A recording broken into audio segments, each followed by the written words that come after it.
wildcard hopefuls looking to make it into the group stage of the mid-season cup. Welcome to game number 1. What a way to introduce our top 2 teams from the wild cards to really show what this matchup is all about in a best of 5 to make up for the lost time of not being able to battle it out. Early on, Cat9 is going to get chunked out, especially when Boulevard is making sure that Cat9 is forcing out his Revitalize so early on in the game. Bobber, here you're saying, right, Hylos can deal a disgusting amount of damage, oddly enough from a tank early on.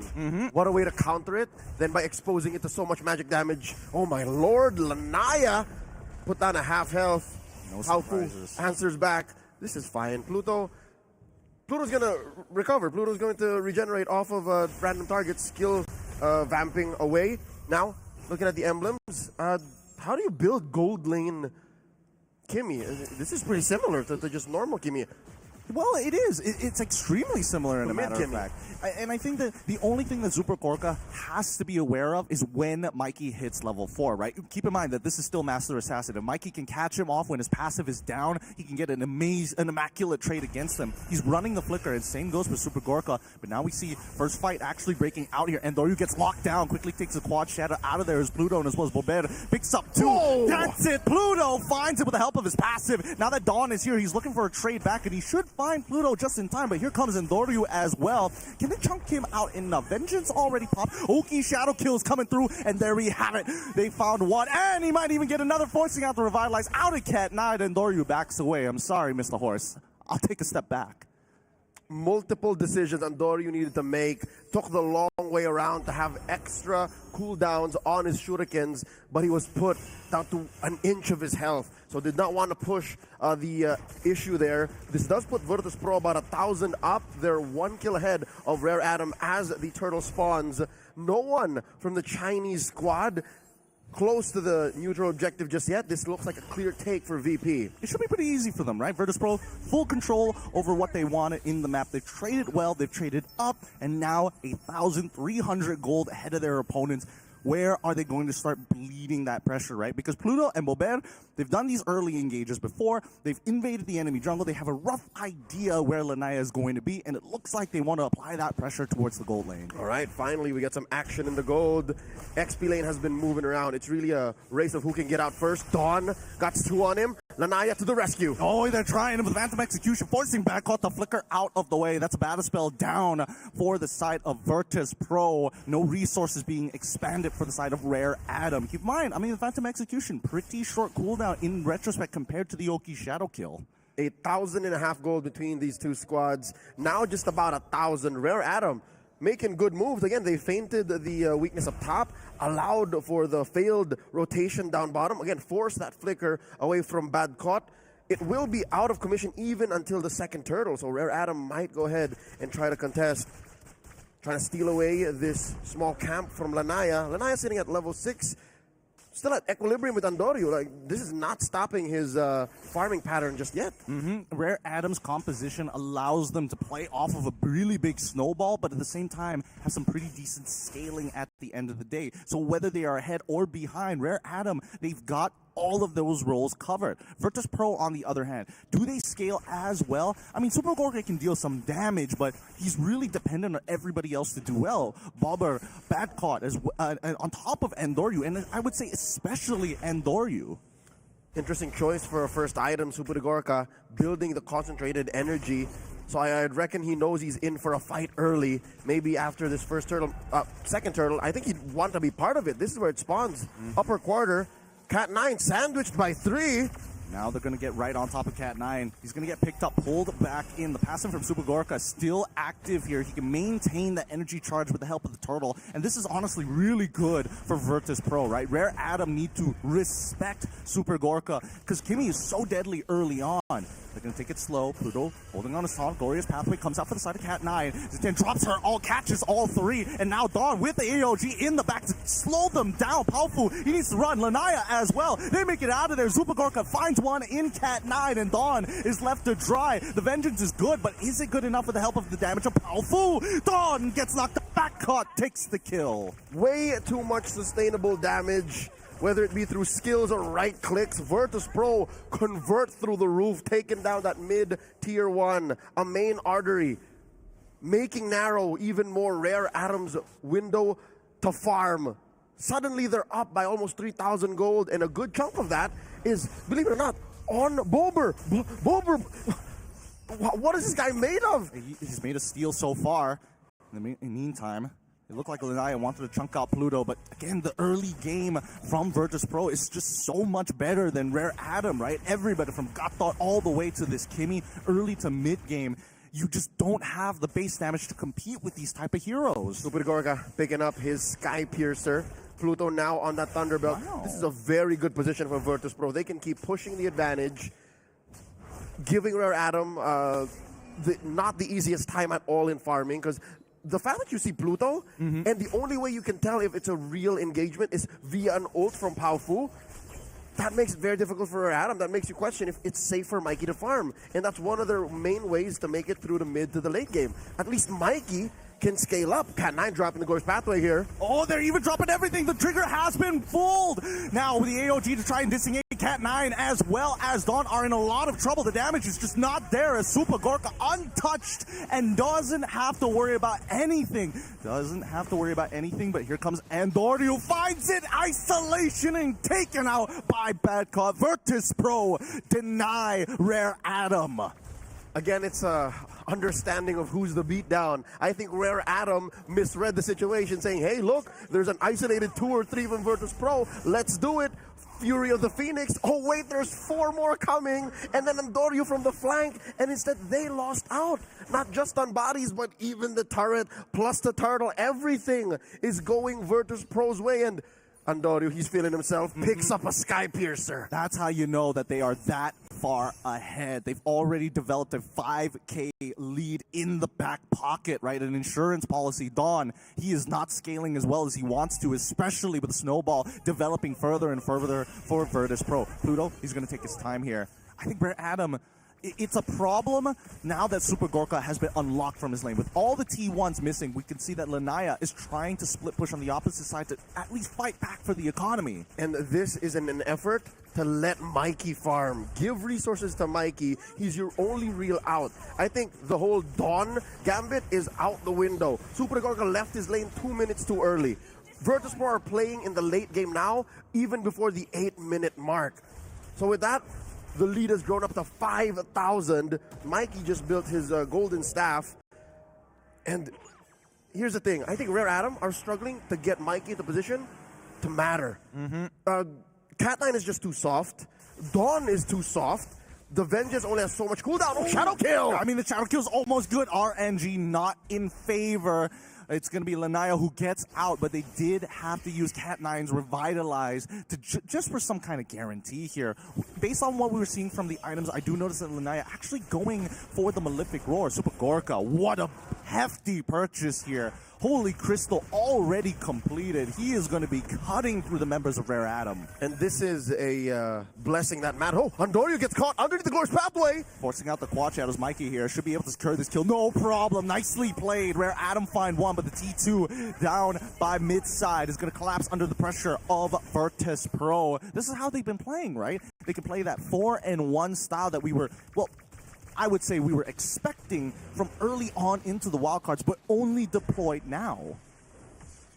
And that was, one could argue, a way for them to push mid-tier 2, but they could have taken their time. Now Rare Adam has the numbers advantage. They're going to try. They're forcing the scenario here. Pluto and as well as Backcall, who, again, just too strong with the lead that Super Gorka has. That Vengeance is only going to buy you 3 seconds worth of time. You're going to get melted down. So apparently the numbers advantage equals to 5,000 gold. A single hero is 5,000 gold. Rare Adam could not push the advantage. I could have sworn they were looking at Virtus.pro. There's only 4 of you. There's no way without Andoryu will you take this fight. Virtus.pro says, nah. They push him out of the Lord Pit, send them back to their only lane that has a tier 2 up top, and now Rare Adam has no choice but to Ube. They are sticking to each other, clumping up, allowing Virtus.pro to score a Lord uncontested. Let's see how Virtus.pro is going to try and close this game out. Because again, a big problem we've seen for a lot of wildcards teams is when you have a lead, how do you convert that into a game-winning scenario? How do you break the base? And there's but one time Virtus.pro struggled to do that against Influence Rage. That is their game 3 in that best-of-3 series. Took him about 19 and a half minutes. Now we're looking about halfway that. 10 minutes in. Holy Defense is still standing. Badcott waiting to get the signal to jump in. No one yet under the spell of Boulevard. And they pop the Holy Defenses. All right, popping the Holy Defenses. That's a good start here. We're past the 10-minute mark. And I saw the items. Holy cow, Super Gorka already has 4 items complete. A Sky Piercer being one of them, and even a Divine Glaive. So even your Radiant Armor won't mean anything. Traction Pulse, AOG comes out through, catches 2, however, forcing us with the Fury of the Phoenix, guarantees 1 of the frontliners. Falling Star move catches onto 3. Lanaya quickly with Thorn Rose gets on out of there. He gets pulled back, still able to dash out. No, Bobber catches him. Sky Piercer active. Mikey takes Badcott. Mikey is looking for more. Super Gorka takes them out. Another inhibitor will collapse. 2 for 2, a little messy. I'd reckon Virtus.pro is reading the room and saying, oh, we might overextend. Cat9 still alive. Oh, no, Adoryu is forced to take the shadow back. Mikey makes the play with the help of Cat9. Rope-a-dope. Rare Adam used the high ground to their advantage and got a kill onto Adoryu. Again, I think it was more beneficial to take down Badcott. There was at least some bounty on him. But to slow down Andoryu's snowballing, that is also key. He is up 2 levels on Lanaya. I wouldn't even dare to think how much gold is between them. They're still looking at about a 6,000, 5,000 gold lead. Damage dealt, though. Look at Don. Excuse me? It's costing him a lot, though. This is off of the back of his constant dancing around and constant use of vengeance. I agree, but at the same time, well, it's rather shocking that he's almost 10,000, like 9,000 ahead in terms of raw damage.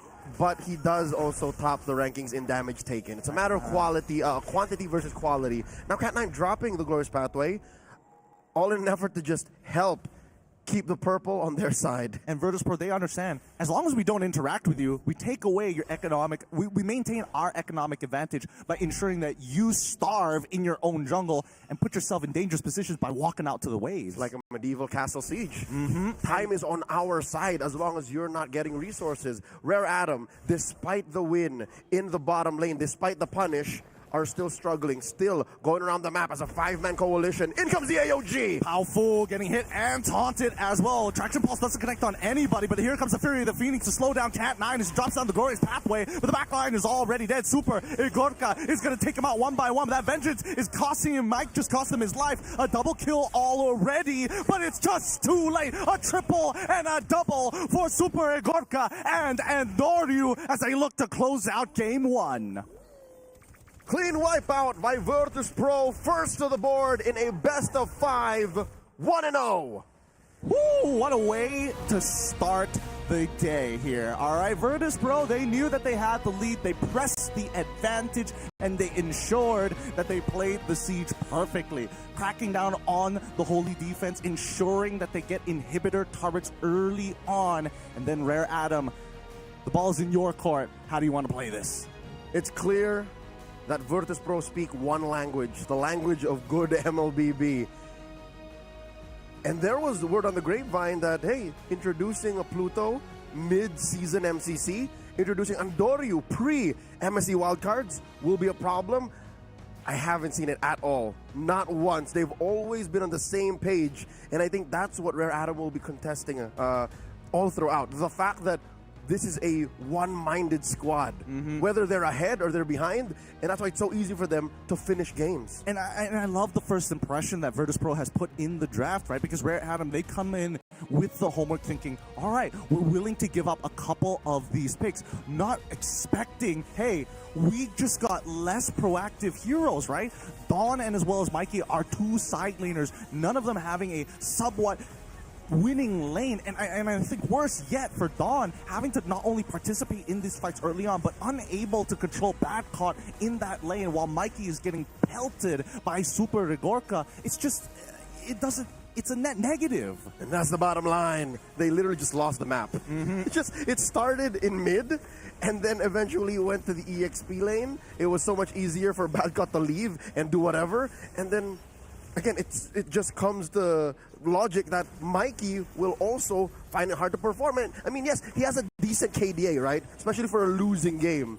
But he really didn't do much. Like those kills were only bought by his team when they really put all the resources to get him. Yeah, and I think that at this point, Rare Adam have to go back to the drawing board. Hey, we need more proactive picks for our side laners. We need to have something that's able to kind of control that mid lane and more so help us kind of give an idea of where this Kimmy is going, or simple solution, ban out the Kimmy.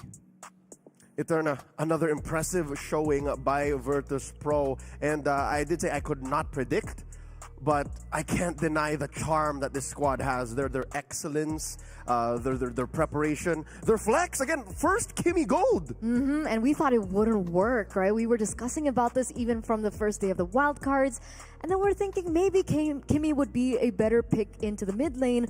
But then they saw the matchup. They saw the carry being put into the gold lane, into the hands of Mikey, and they're like, you know what, let's take a shot. Kimmy has better range. She comes online a lot faster as well. And the fact that the Kimmy was already so active around the map just really did not help Mikey. And talking about the gold laners, now, this is where things get kind of interesting because there was an interview that was done over to the side of Rare Adam, and Mikey, he mentioned that, you know, I'm confident in the gold lane, right? Yes, VP is a strong team, but Super Gorka is a mid gold laner. Whoa. Like a gold laner in no. No. I think it means what I think it means. He said that? He said that. That's so on the nose, though. I mean, it just makes sense now why the Kimmy was able to be so flexible for him, why he was able to perform at such a high rate. It's not like he was uncomfortable at it at all. He was literally dominating the game. Exactly. So, things are getting spicy up on stage. It might be a little bit personal coming in from Super Gorka. Are you sure it wasn't a translation issue?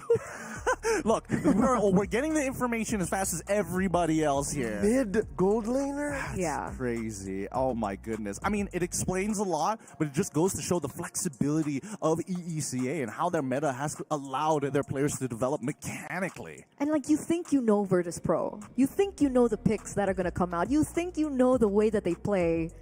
And then the Kimmy gold lane pops up. So who's to say that since this is the first game in the best of 5, that there aren't still other tricks that they have in their sleeve to prepare against Rare Adam? And here's what's scary. They are 1 win away from match point. Exactly. Right? Championship point. Exactly. If they go 2-0, the onus is not on them anymore.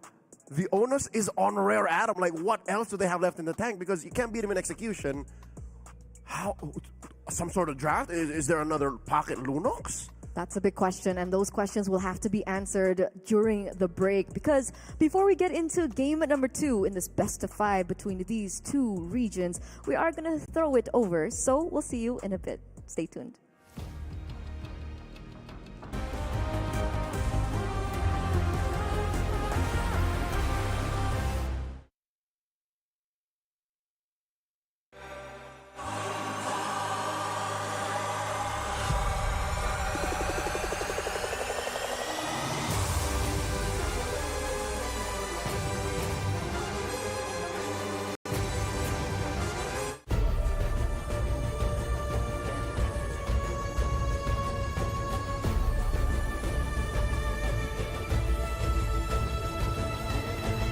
This land is calling.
We're back, boys and girls, for game number 2 in the MSC Wildcards Grand Finals, where Virtus.pro from EECA was able to get their first point in this best of 5. And now the big question is, will Rare Adam, and how will Rare Adam come back from this?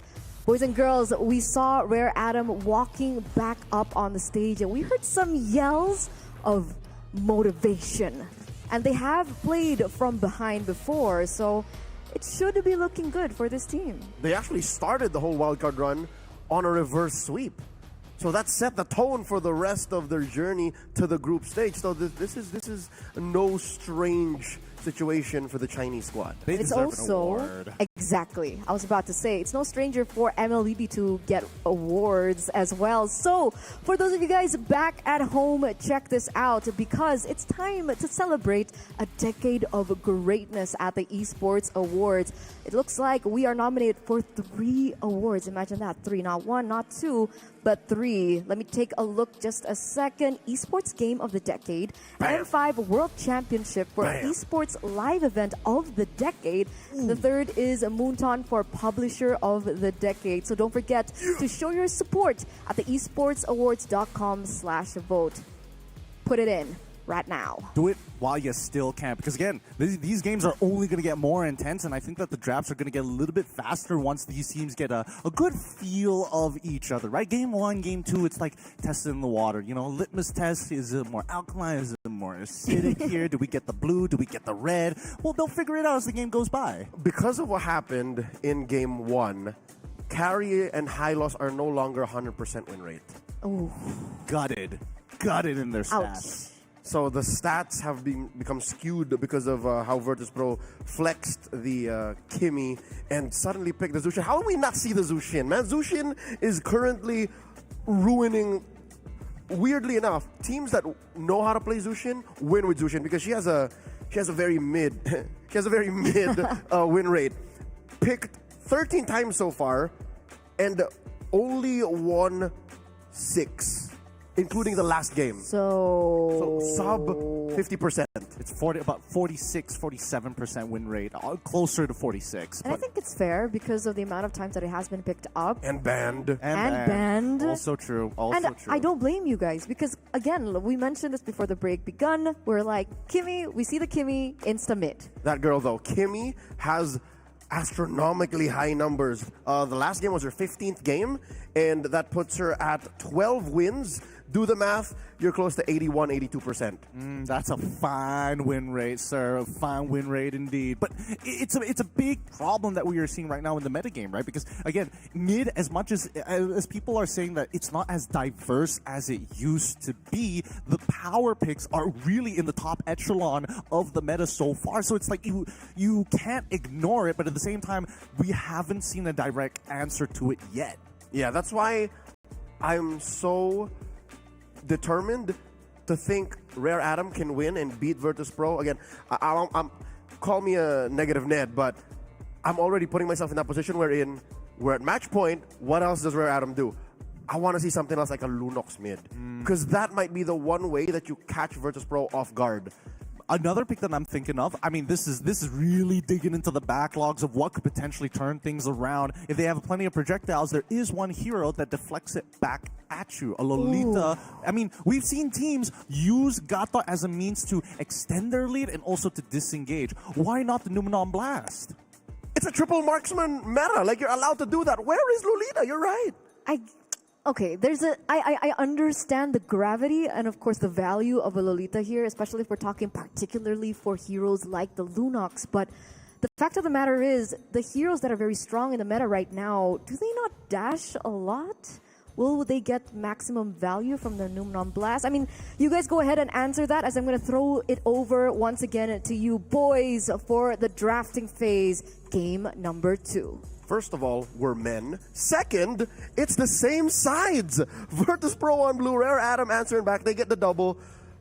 Coach Fly Solo taking out the 1-1, the Baksha, and the Yisun Shin, while Rare Adam take out the Farsa, the Kalia, and I would reckon something like the Kimi here or the Zushin last, because is it just me or is Urain is missing. He is missing. I first would like to identify myself as a boy at heart, but even so, I do agree with you. I think the Uranus is a big question mark. I would say, arguably, I feel like, hey, let's give it over to VP, assuming that is first pick, but there's the gamble of where's the Kimmy?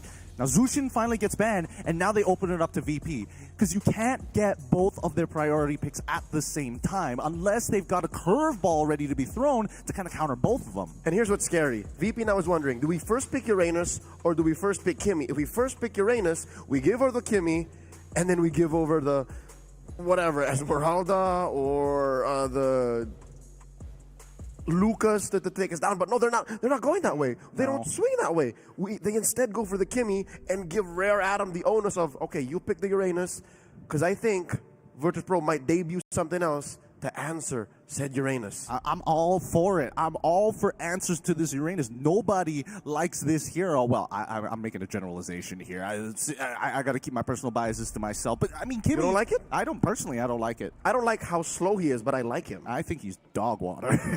I just hate the kid. I hate everything about him. He just makes me mad. He just gets my blood boiling. But again, that's just pure personal opinion. He is decent in the meta. So far, we see as Kimmy comes out, the potential answer from the side of Rare Adam, hey, we tried the Lancelot. The iframes were decent. We were expecting to see that Lantern come out, but it's just not enough. How about let's just assassinate you right off the get-go? Yep, already their eyes on whoever plays the Kimmy.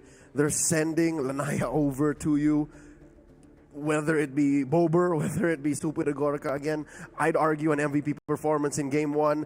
Virtus.pro, again, they can still pick a Uranus here, a Uranus plus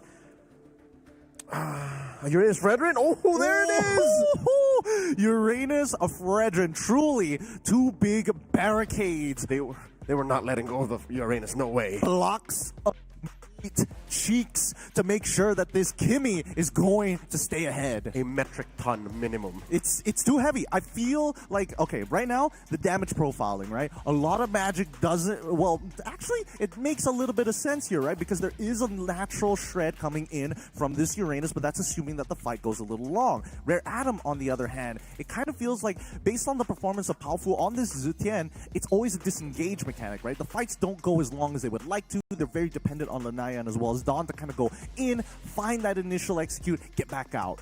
And here's why exactly Rare Adam first locks in the Esmeralda. I reckon they would not want to waste bans on the Angela, because looking at Virtus.pro, knowing what's possible in the metagame, I think Coach Flyzolo in the back of his mind saying, this is still very Angelable. So they would rather just have the answer in the Esmeralda and not ban the Angela.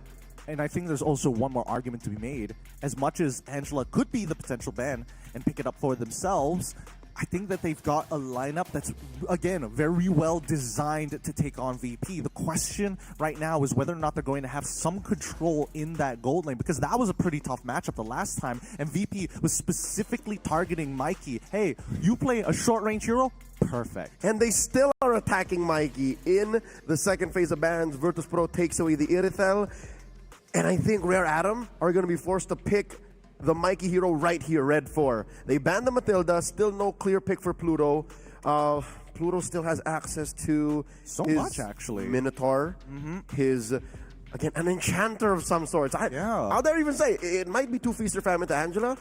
I think a Florin works here. Florin, we might even see a debut of a Rafaela, because it makes a lot of sense, right? Estes too. Estes as well. I would say Estes is, a bit on the lower end of the slow, spectrum though. for me. Yeah, mainly because everybody kind of wants to walk forward.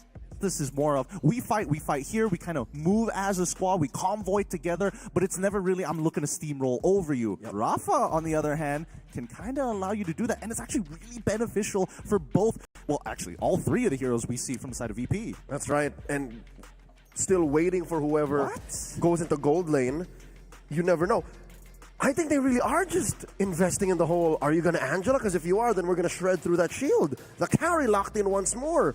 Giving it over to Mikey.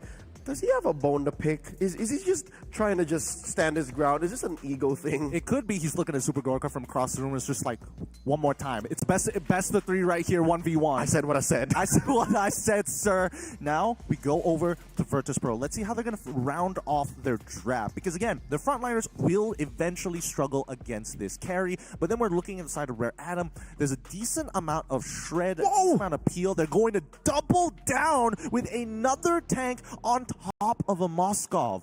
And suddenly, Mikey has a better combo in Cat 9. We've never seen Cat 9 play a Cho in the wild card. Here it is.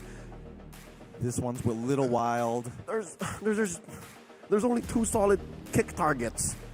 You want to kick the Moskov, you want to kick the Kimmy. Everyone else is like, well, it's gonna take a while. Well, to be fair, if we're looking back at Mobile Legends history here, Harry used to be a little more burst orientated when you have the items to do so. You kick the tank, you just pop your ult, shred that tank down, throw the light wheel on top of it, guarantee and turn it into a 4v5. But here's the problem. With 3 tanks, all of which having some, well, 2 of which having some pretty decent CC, they're looking to, hey, you kick one of us, doesn't matter. We just need to make sure that your marksman can't get in range. That's what I'm saying. Ladies and gentlemen, game number 2. Some beats similar to our opener, but an interesting adjustment by Rare Adam, putting a pick-off tank in the hands of Cat 9. Welcome to Virtus.pro versus Rare Adam. We're looking at a possible championship point for Virtus.pro. Let's see how the tempo changes with the hero like Hylos on Pluto. Now, see, in the previous game, my biggest gripe was, sure, Cho is good, but you are on red side and you had 4th pick. You could have picked up Cho for yourselves, and I think this helps out the mid lane so very, very much. The biggest problem is you need somebody who not only has mobility, but is capable of also taking the concussive blast. The less time you interact with Bobber on this Kimmy, the better. And it looks like Rare Adam know that. Instead of spending less time, they want to bear down on this mid duo from Virtus.pro. Technical knockout right now on Pluto, forcing the Revitalize, sending him home. Down bottom, we've known this matchup for too long. There's never enough time for them to leave the metagame, but here we are once again, the Esmeralda versus Uranus. Top lane, though, look at this, a duel, a gold lane duel. Whoa. Super Gorka made a mistake, almost getting caught by the light wheel. That might have been a quick battle spell on top of it.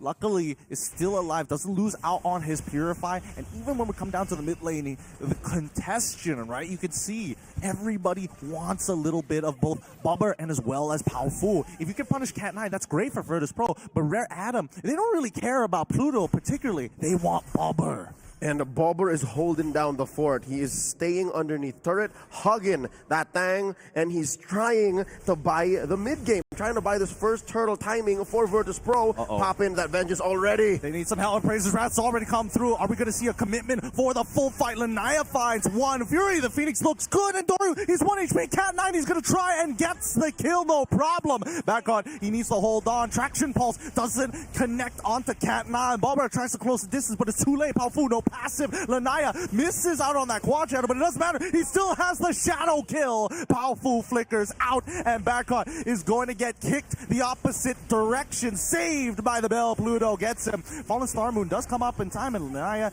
takes the turtle. Things did not go well for Virtus.pro. And this is what we were alluding to in the opening of today's broadcast.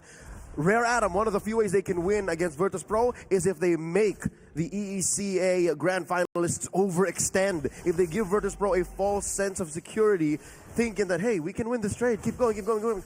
Rare Adam punished Virtus.pro so hard. The fact that Pluto came in and forced something, I don't know what they were doing, wasting precious seconds trying to contest, trying to stop the inevitable. Lanaya walked away with so much. 1,500 now, 2 kills on Lanaya, and he's a full level ahead of Andoryu. But it doesn't mean that Virtus.pro is completely out of game, right? A couple of kills to Lanaya, not the biggest of deal, but back on, he's starting to feel the pressure, right? Now that Don has an assist over him, despite dying, he was able to actually come back in time to catch the wave. But now we see Cat 9 as well as Mikey. No Way of the Dragon. Fury the Phoenix already coming out, and now this is a full-blown fight. Lanaya gets taunted just in time. Powerful takes out Pluto. He had no Revitalize. It was about 7 or 8 seconds off of cooldown, and that's mid. I think twice happened now in 3.5 minutes. Oh, the kick's good, but again, the damage, it might not be there enough. And Dorio's so low, he's gone. Lanaya takes him out with the help of the Yogi Shadow Kill. Virtus.pro can't put a beat on Rare Atom. They're just way too mobile. This is the price you pay for having a lineup that invested so much into frontliners. And one of your frontlines right now is just preoccupied. He's too busy dueling with another sandbagging hero. That's a dead lane down bottom. So that means if Rare Atom wins mid, nothing's happening down bottom. They got the turtle. They own the rest of the map. Virtus.pro now down about 2,000. The big issue here, wait, hold on. Traction Pulse is going to pull down, but he's able to get the falling Star Moon animation off just in time. The issue is that Boulevard must follow Andoryu around. He needs his frontliner to protect him. Wait, Glorious Pathway getting called here. Powerful, as well as Cat9 going to be visible on the map. Lanaya is going to take this out, but Cat9 finds the kick onto Bruto's side. Revitalize is already popped. Shadow Kill hasn't been popped as well. He goes into the backline, gets on top of Bomber, gets topped in by Andoryu. Great heal for the side of Virtus.pro. Bomber still alive. Appraiser's Wrap comes on to 2, but it's just not enough. Rare Atom is just going to mulch them. They have too much gold in the earlier stages, and now, just in time, as we see the plating collapse, they're going to take mid-tier 1. Oh, 1 HP. It's as good as gone. They hold onto it, but for how long? Super Gorka pops the SOD with just enough time to save him. That took away precious gold, precious seconds that was free farm for Super Gorka. I would reckon they should have just kept Super Gorka elsewhere. That's what I was thinking, right? Why do you need to participate in this particular fight right now? Virtus.pro, 5 minutes in, seeing what Rare Atom has done to their lineup. And again, this is execution as well of the lineup that Rare Atom has done so much better than Virtus.pro. The ECA reps, they're just too honest. It's just so clear that we plan to put meat between you and the Moskov and the Kimi. And if you do anything to stop us from getting there, this is a non-starter. Well, that and also Rare Atom also are making the best out of the scenario, right? They've adjusted very, very well. They're making sure that, hey, if we're going to get first rotation, we're going to guarantee some economical or at least experience damage on the opposite side. Look at Badcott. He's a full level down on your boy Dawn, who, again, is about to hit level 10, while Badcott just caught up to level 8. And the rest of the map is crumbling.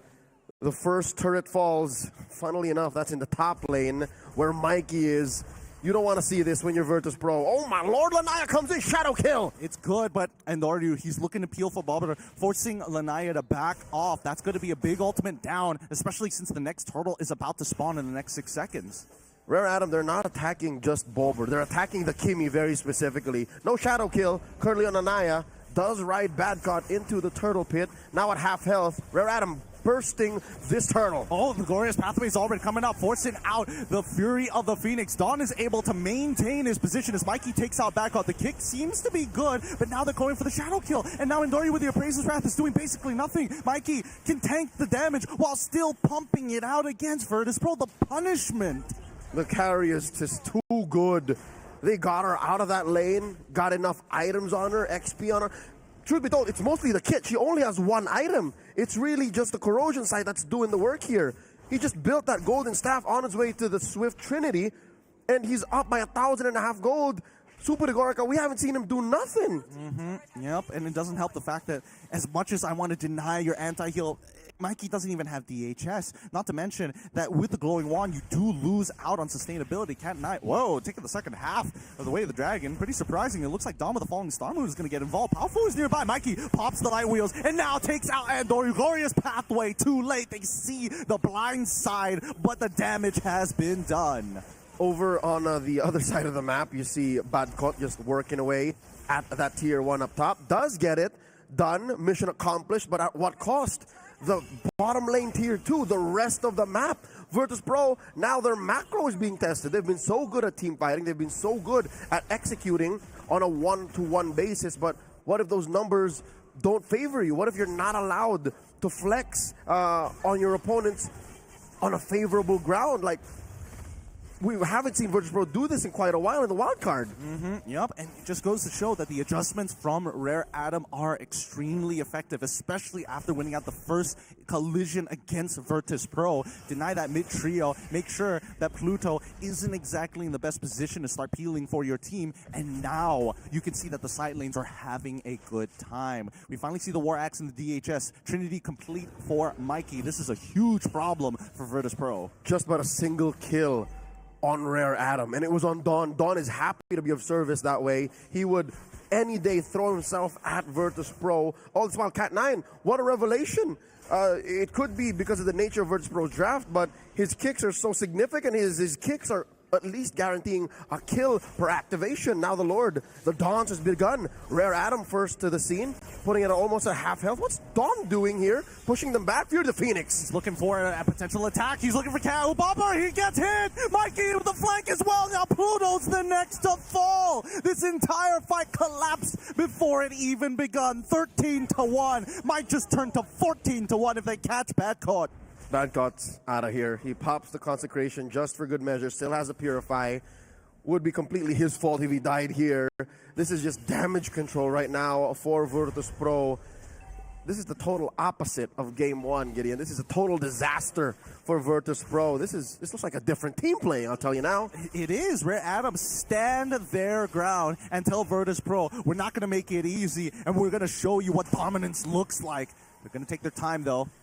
They were trying to sync up the waves. They've got top and bottom about to collapse at the same time. Rare Atom are a full 10,000 gold ahead. Lord marching in mid. Holy defense is popped here. This is a confirmed penetration. Bottom and top are going to lose their holy defenses too, and Lord crashes in. Yep, mid inhibitor now being threatened as the Glorious Pathway is going to get called. They need to clear this up. Super Gorka making sure that he's positioning well so the piercing might even hit some targets in the back. The wave clear is very nice from Virtus.pro. They maintain their inhibitors, but there's still the second wave. Cat9 trying to peel, shouldn't pose in the time. Oh wait, no, the Fury of the Phoenix hitting all four members are gonna go down. Mikey's able to take the inhibitor with the help of the Oki shadow kill. They're done for. Rare Atom 16-1 collapses 2 inhibitors and now are looking to go for the end.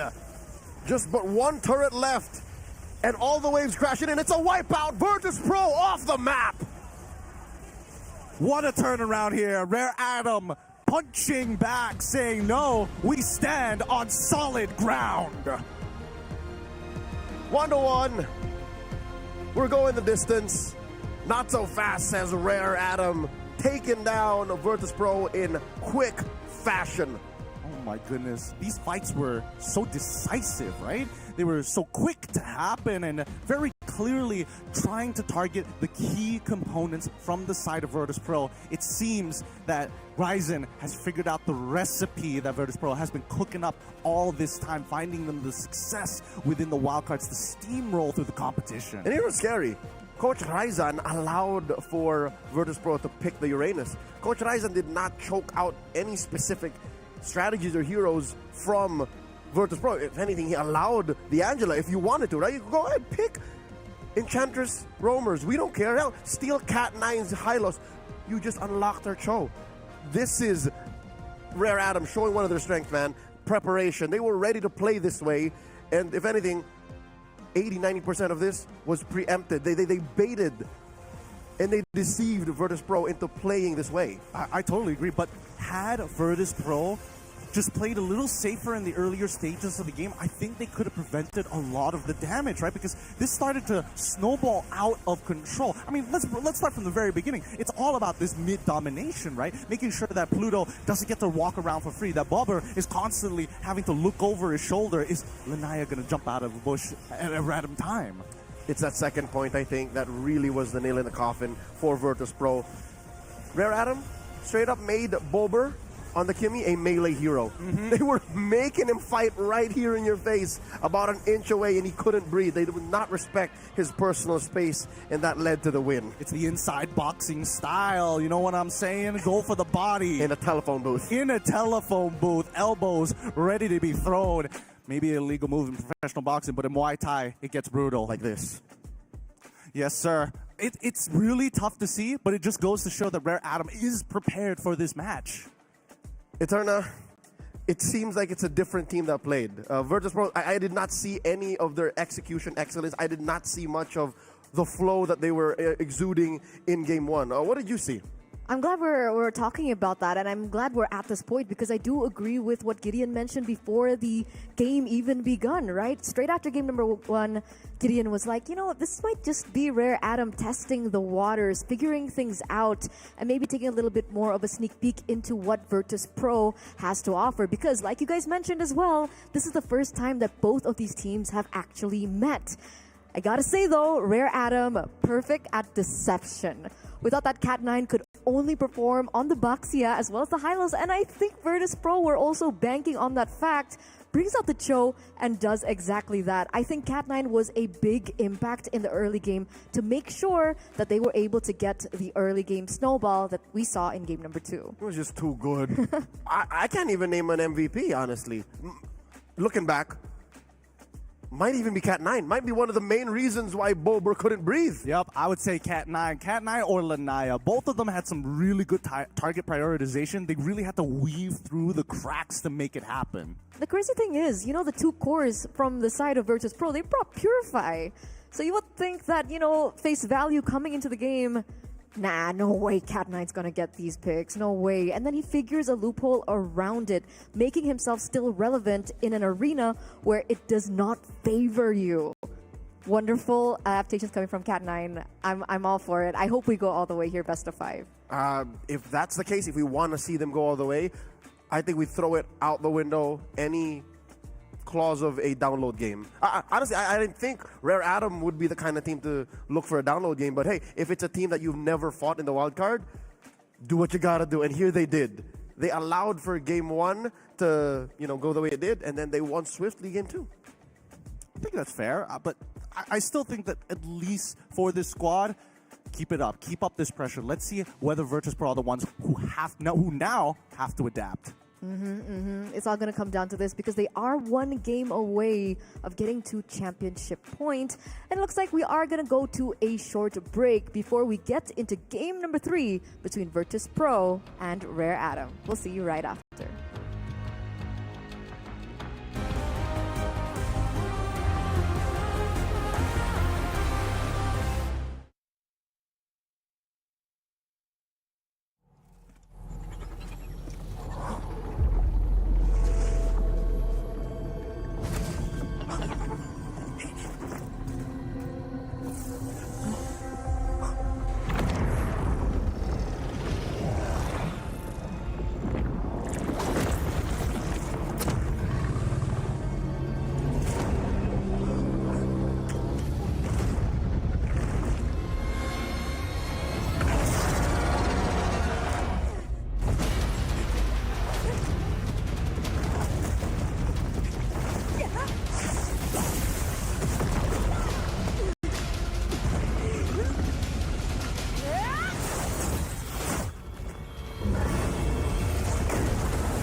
And we're back here in Saudi Arabia for the MSC Wildcards Grand Finals at EWC 2025. Back on the English broadcast with me, Eterna, as your desk host for this match ahead. And of course, with me is Leo and Gideon once again for those of you guys who's just tuned in. Now, in this best of 5 Grand Finals, we are 1-1. It was Virtus.pro leading this best of 5 series, but Rare Atom do not want to go down without a fight, coming back in game number 2 in a very decisive fashion. Now we get a chance and some time to kind of break this down a little bit more. So boys, game number 2, what adaptation should we be looking at for game number 3? Personally for me, if I'm in Virtus.pro's side, that Cho needs to go. Because again, Cho, one of the few heroes that has so much influence when it comes down to the laning phase. Whether he is stuck in the mid side of the map or whether he decides to kind of wander off and do his own thing, right? The vision game is always great, but the pressure that he applies just by his presence alone, and most importantly, because of that concussive blast, hey, you want to have an interactive lane? Cho shows up, oh, man, it's just a pillow for it. I think Rare Atom have truly reintroduced themselves with this Cho. And suddenly, Virtus.pro, I don't know how much of their prep and how much of the research is currently invalidated because of what happened. So that suddenly now makes you think, is Virtus.pro ready for this? Do they have a contingency for the Cho? Or does it come down to really just banning it out? Because if they do ban it out, then suddenly there might not be room for banning the 1-1, might not be room for banning the Matilda, might not be room for banning the Kalia, which opens up a whole new avenue of other things to worry about, which now comes out to one of Rare Atom's strengths is we know they're very good at prep and punishing.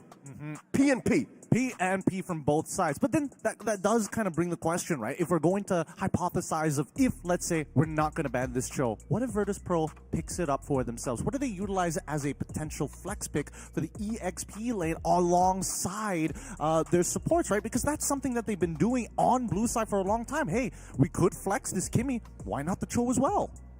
I agree. We haven't seen XP Cho in a while. We haven't seen XP Cho in a while, but Dawn, in both of those games, every time we've seen, hey, it's just another Esmeralda. Well, let's not interact with the Esmeralda. Let's full tank Cho, concussive blast, clear the waves, move over. I like that you mentioned this, right? Because as you were talking and discussing about downloading the blueprint coming in from Rare Atom, we were coming into this understanding that we also know how Rare Atom usually drafts, right? It's usually the Dawn Flex in, I think, Red 4 or Red 5. And funnily enough, it has always been Dawn's heroes picked up first today. Yep. So that is kind of strange because usually they utilize Dawn as a flex pick to see how they will be able to get Dawn a winning lane. So the fact that now Rare Atom are coming into this with a new set of blueprints and a new download that Rare Atom really needs to, Virtus.pro needs to think about, that's going to put Virtus.pro in a position where like, okay, we only have a few minutes to think about this. What else is a strategy that we should be looking at? And you did mention the Cho takeaway, but do they want to do that just to deny the Cho? Here's my solution. Right now we see that at least for Rare Atom, where they are attacking in terms of the draft is that mid lane. You have mid control, you're able to start influencing the side waves. And more importantly, if you have priority picks, because you understand, hey, in terms of your priority list, Uranus is number 1, and therefore Kimmy is also along that same path. If we give you one or the other, we can skew it into our favor, which is why we see Dawn having, we know that they want the Uranus. We can guarantee an Esmeralda for ourselves later down the line. But more importantly, we are able to control that mid. Therefore, we can start putting our resources in different spots. Because this is all readable once you understand your opponent's priority list. And the high priority on the Uranus and the Kimmy for Virtus.pro might now become a weakness. I think they have to recalibrate and reorder the way that they care about these lanes and put it in mid. I think they really need to take care of Boulevard. Boulevard and Pluto, that is the heart of their lineup. Super Gorka can take care of himself. Andoryu, dude, Andoryu survived a 5-ban draft. He's fine, he'll be okay. So if we were to dumb it down just a little. Okay. Let's dumb it down just a little. Let's keep things simple. So mid trio is an important aspect in this match. More than just mid trio, mid duo. Yes. Mid duo. So we're looking at the roamer and the mid laner. Correct. Yes, because in terms of the flexibility, who gets the most flexible spots? So far today, we've shifted from Dawn all the way down to Mikey, right? Because Mikey is the only person who's like, oh, I can deal with all of these tanks if I get the carry, but I need to make sure that the lane is somewhat viable for me in the first place. That the map is somewhat acceptable for me to flourish in. That's what was wrong in game one. Like he could not do anything. The time that he could do anything, it was too late. So technically the Kimmy was okay. The Kimmy was actually perfect in that laning phase. So the high-lows is what we're kind of nitpicking on. I mean, they had the triple tanks in the first place, and it's like, okay, you want the high loss. You already had the Uranus on top of having the Fredrin as well. Doubling down on that high loss, I wasn't so sure whether that was the play. Because considering that Kimmy was already shown on that red 4, so it's like you're playing into yourself at that point. So I think in game number 2, Virtus.pro were too busy trying to counter Rare Atom and not enough thinking about what they wanted to do in the game. Because have they picked up the high-lows in the roam? Quite the opposite. I think they cared too much about what they were doing, and they got blinded by the fact that Rare Atom was not going to take this line down. I totally agree with this because they were confident not only in their laning phase, but I think they also tend to forget, like, oh wait, our composition is actually very good early on, but that Cho gives the tempo over to Rare Atom, so now we can't make the first move. And I rarely use this term, but there's a modicum of disrespect the way that they drafted that. It was like, yeah, we'll draft this way. What's the worst that could happen? Yeah, you could lose quickly. Because they did not expect that, oh, we will lose all 3 lanes this quickly because of what we lack in mid. There was not enough dynamics. They were just way too monotone. It's just like, we are tanks. We are. Yeah. We got marksmen in the back. Like, it just doesn't work that way. They didn't have a lot of tools as well to work with. Maybe Pluto's not used to it. I mean, technically he has picked up the Florin, and technically the Florin isn't a playmaker per se. He played Arlo. But usually we do see a flex in either one, right? If your EXP laner is a beefy guy who has no tools, usually we see someone with tools in the roaming position. Do you think that was a problem? Well, here's a couple of smaller issues, right? Because I do agree that if they had an Enchanter supports, a lot of things could have been alleviated, right? Especially when it comes down to the mid lane. Oh, you may push out faster, but I'll make sure that you are too low for your regenerate to give you any value when you start moving over to the other sides. Like, I think that Cho would have been put down to 1 HP if you just had a Rafa on your side to start punishing your opponents. And not only that, I think with this Cho pick, you could see that a lot of the battle spells turned into Purify. And we saw that Bobber, it's not like he wasn't uncomfortable dealing with a Hayabusa, it's just that when you don't have the flicker, there's no guarantee of just flickering out of the Oki Shadow Kill, which we've seen him do many times throughout the wildcards. Again, it comes down to dynamics. Like, they did not have enough things to do to answer what Rare Atom put out there. And instead, they took it lying down. They're the ones just like, all right, I guess. All right. Haven't been in this position a lot of times before, but... Exactly. They drafted the lineup that isn't playing to their strength. Because they're so good at team fighting. They're so good at activating each other. But when you commit that much to Revitalize and Purify, then that's what happens. Like, they didn't fight back at all. So, will they be able to fight back in game number 3 is going to be the question, because before, once again, we head over to game number 3, we are going to give some players a little bit more time, a little bit of room, because again, the stakes are ever as high. That's the last key to the MSC group stages. And with that, you guys are watching the MSC Wildcards Grand Finals. We'll be right back after this break.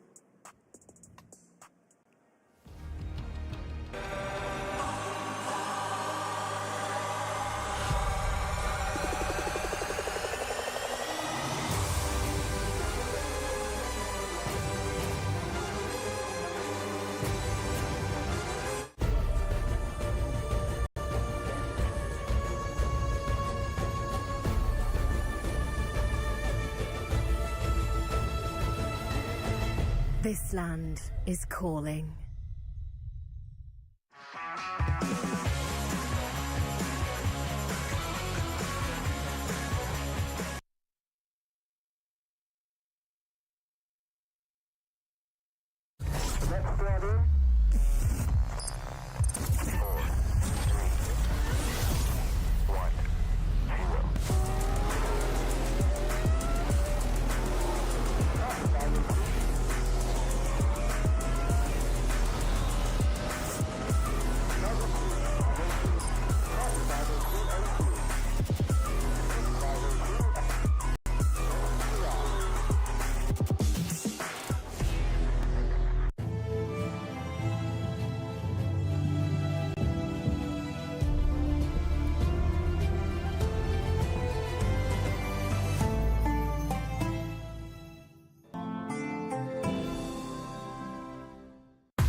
I stepped into a realm of wonders where the sun kisses the sea.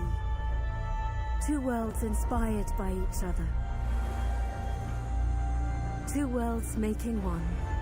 This land is calling, Saudi Red Sea. The human body was built to move. Not trapped at a desk in one singular posture for 12 hours a day. It's time your chair evolved. This is Secret Lab Titan Evo.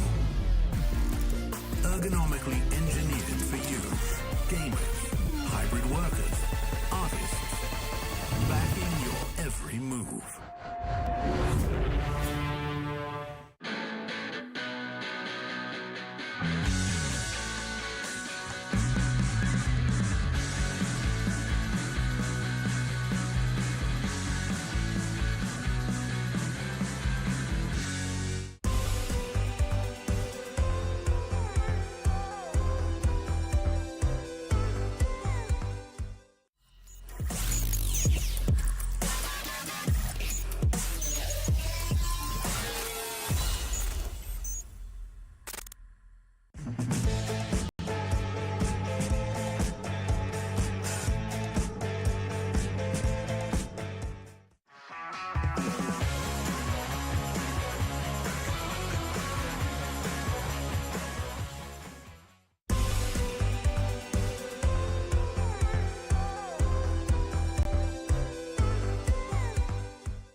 Just trust me, okay?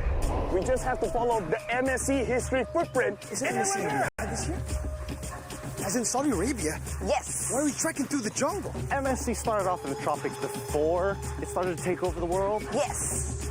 Oh, guys. This simple. It matches the QB frequency. I think we're getting close. You guys hear that? The format is calling me. I can feel it in my gut. Not your guts. You just skipped breakfast. Guys, look. 8 different warriors, all from distant lands. One sacred path. Oh my, Japan is back. Oh, 8 teams drawn into 2 groups. GSL format with BO3 matches, but at the end, only 1 team advances. We have to find the next piece first, because then we get to write the story. Imagine it. Lapels, MSC 2025, Fury Pro Max Plus. Ain't that good? Yeah, I like the sound of that. It's okay. I got this. What's that? Great Scott! It's the group stage format! The MSC 2025 group stages is going to consist of 16 teams broken into 2 groups, each group balanced and regionally diverse. So all teams will be drawn into 2 seeds, and teams from the same region can't be drawn into the same group. Groups will then play a BO3 double elimination. Teams with a 2-0 record and teams that survive with a 2-1 record will then advance. 8 teams will then fight for the ultimate glory. Is this still a group stage or a group elim stage? Well, it's kind of both. It's the best of both worlds. Maybe we're intentionally lost. Oh, you mean like the time a strong team lost to a weaker team? They claimed it was a strategy to go down to the lower bracket for a more dramatic comeback? Yeah, that sounds right. Yes. Oh, look! That seems like a shortcut to the finale!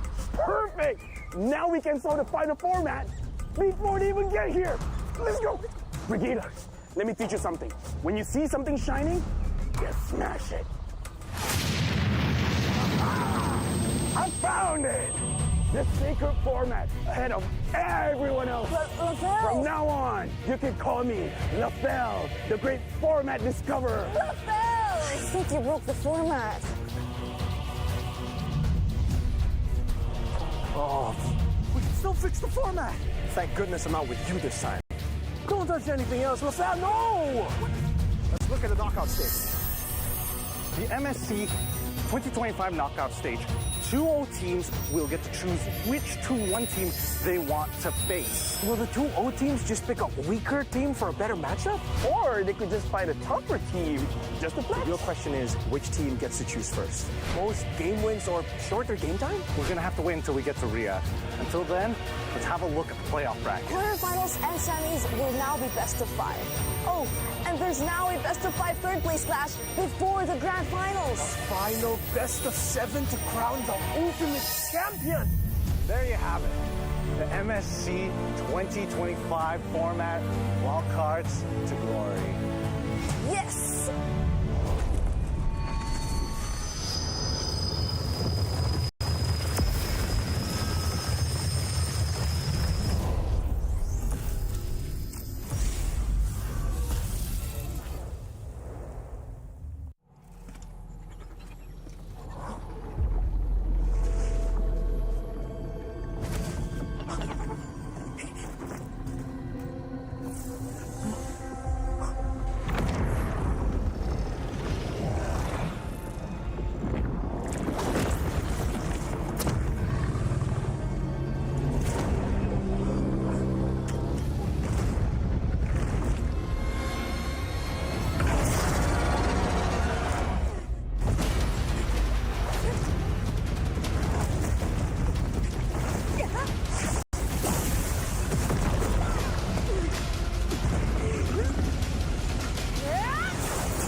One game away until championship point here, the grand finals of MSC Wildcards 2025 at, of course, EWC.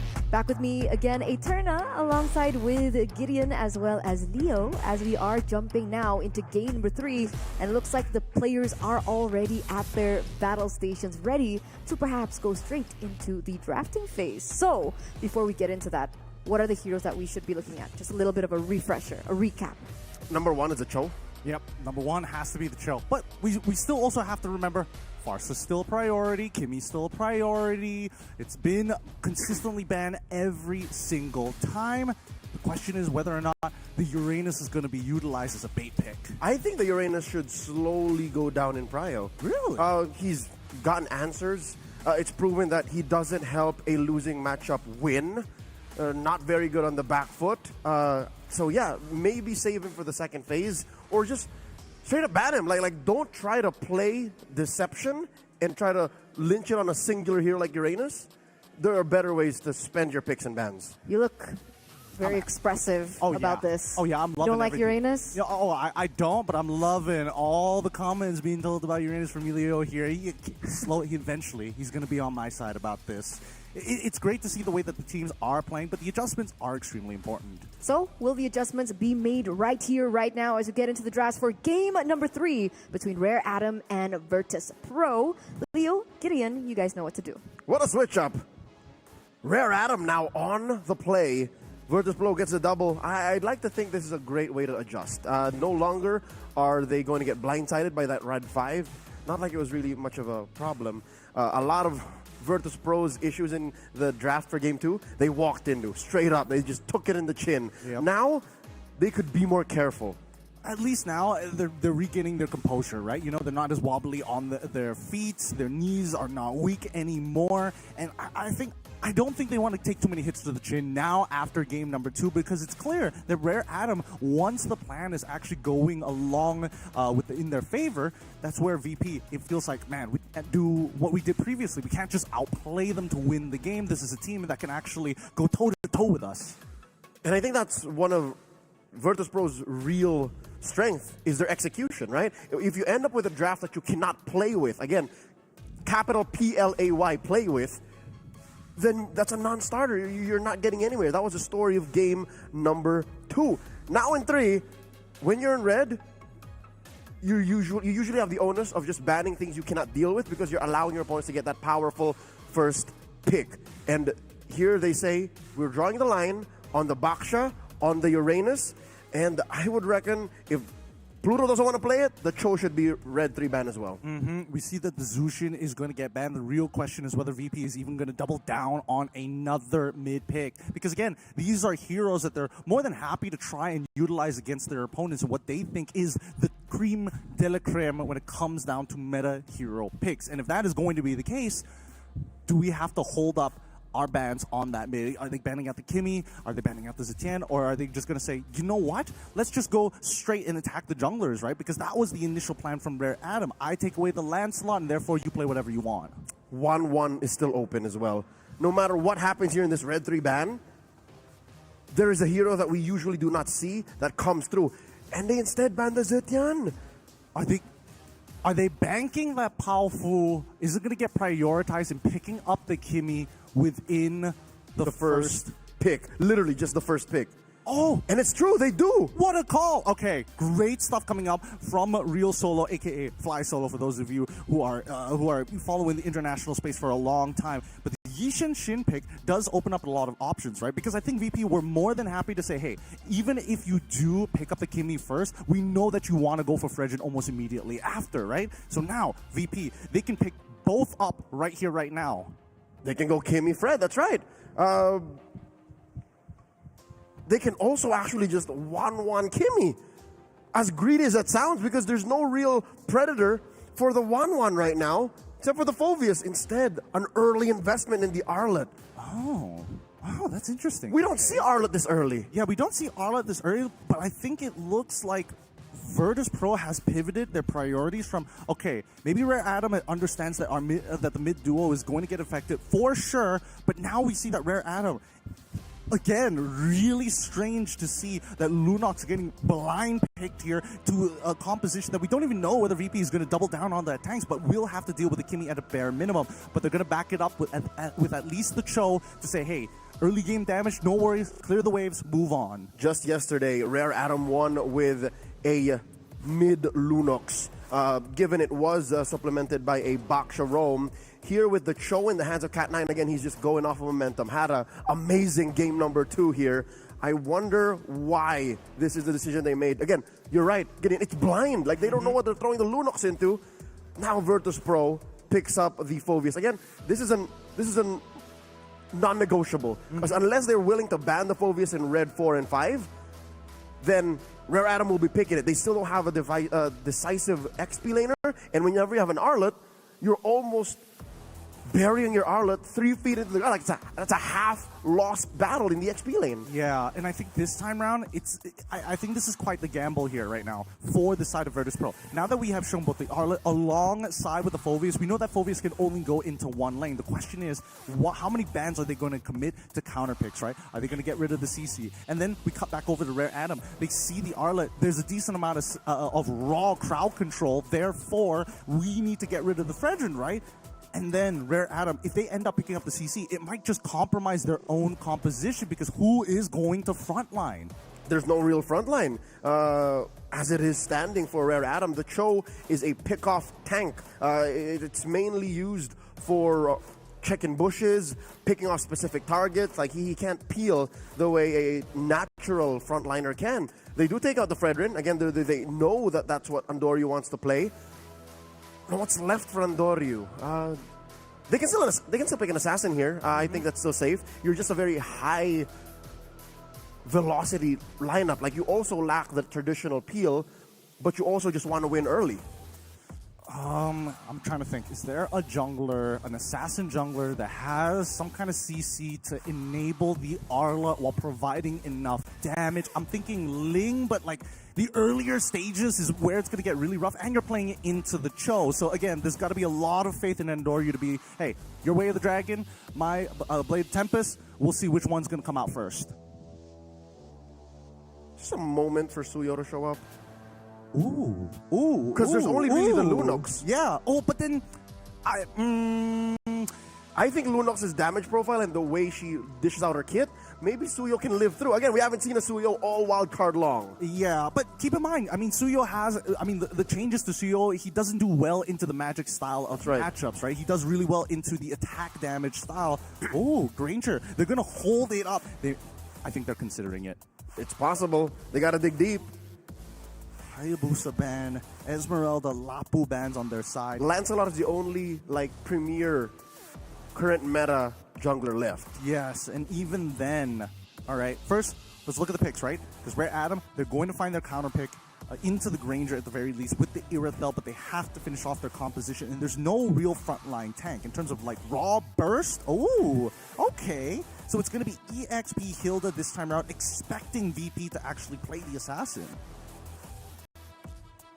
And still that doesn't answer the question of peel. I don't think they want to peel. Rare Atom also want to go fast. Very dynamic, much like their comp in game number 2. Now Virtus.pro, it's on them. What do they throw onto Andoryu?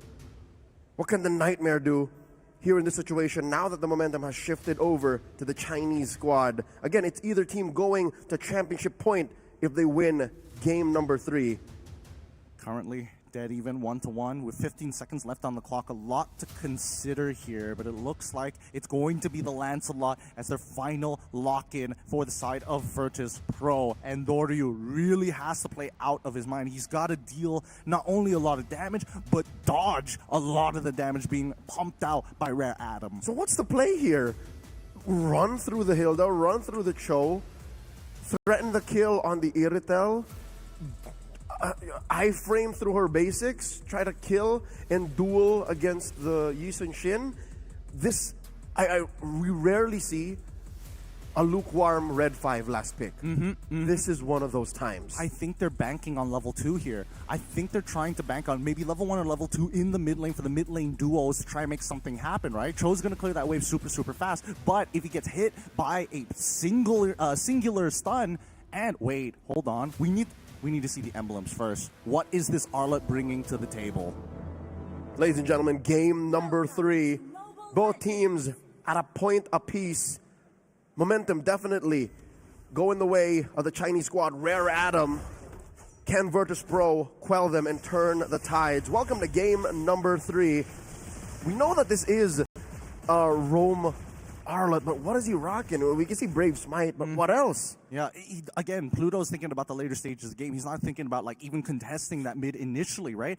Second weird thing is the fact that Bobber decided to go towards purple buff rather than help to leash on the orange. But here comes Andoryu on top of the Litho Wanderer, secures it for himself. We're taking a slower approach from the side of Virtus.pro. Talking about Pao Fu, he did take a while to take off yesterday. Did win, but again, such is the way for a Lunox. You are still scaling. Pluto jumping in. Cat 9 obliges, putting Pluto down to a third of his health. sending him home. That's a technical knockout. Yep, that's going to be an early recall. At least he doesn't lose out on his flicker. Let's look at the emblems at the end of the day. Ooh, Wilderness Blessing wants to have some extra adaptive attack as well. Bad caught. Very early T2 boots already purchased, knowing that the majority of the damage coming in from Rare Atom is going to be from the attack damage side and basic attacks, except for Powerful. But then again, really, can you really protect yourself against a Lunox in the late game? Yep, rocking that Rupture, extra penetration, and the Wilderness Blessing with an Assassin emblem. So Powerful means business. Powerful looking to make the most of the newly adjusted mechanics on the Ruby, on the Lunox, making it easier to pull off a Ruby DD, some might say.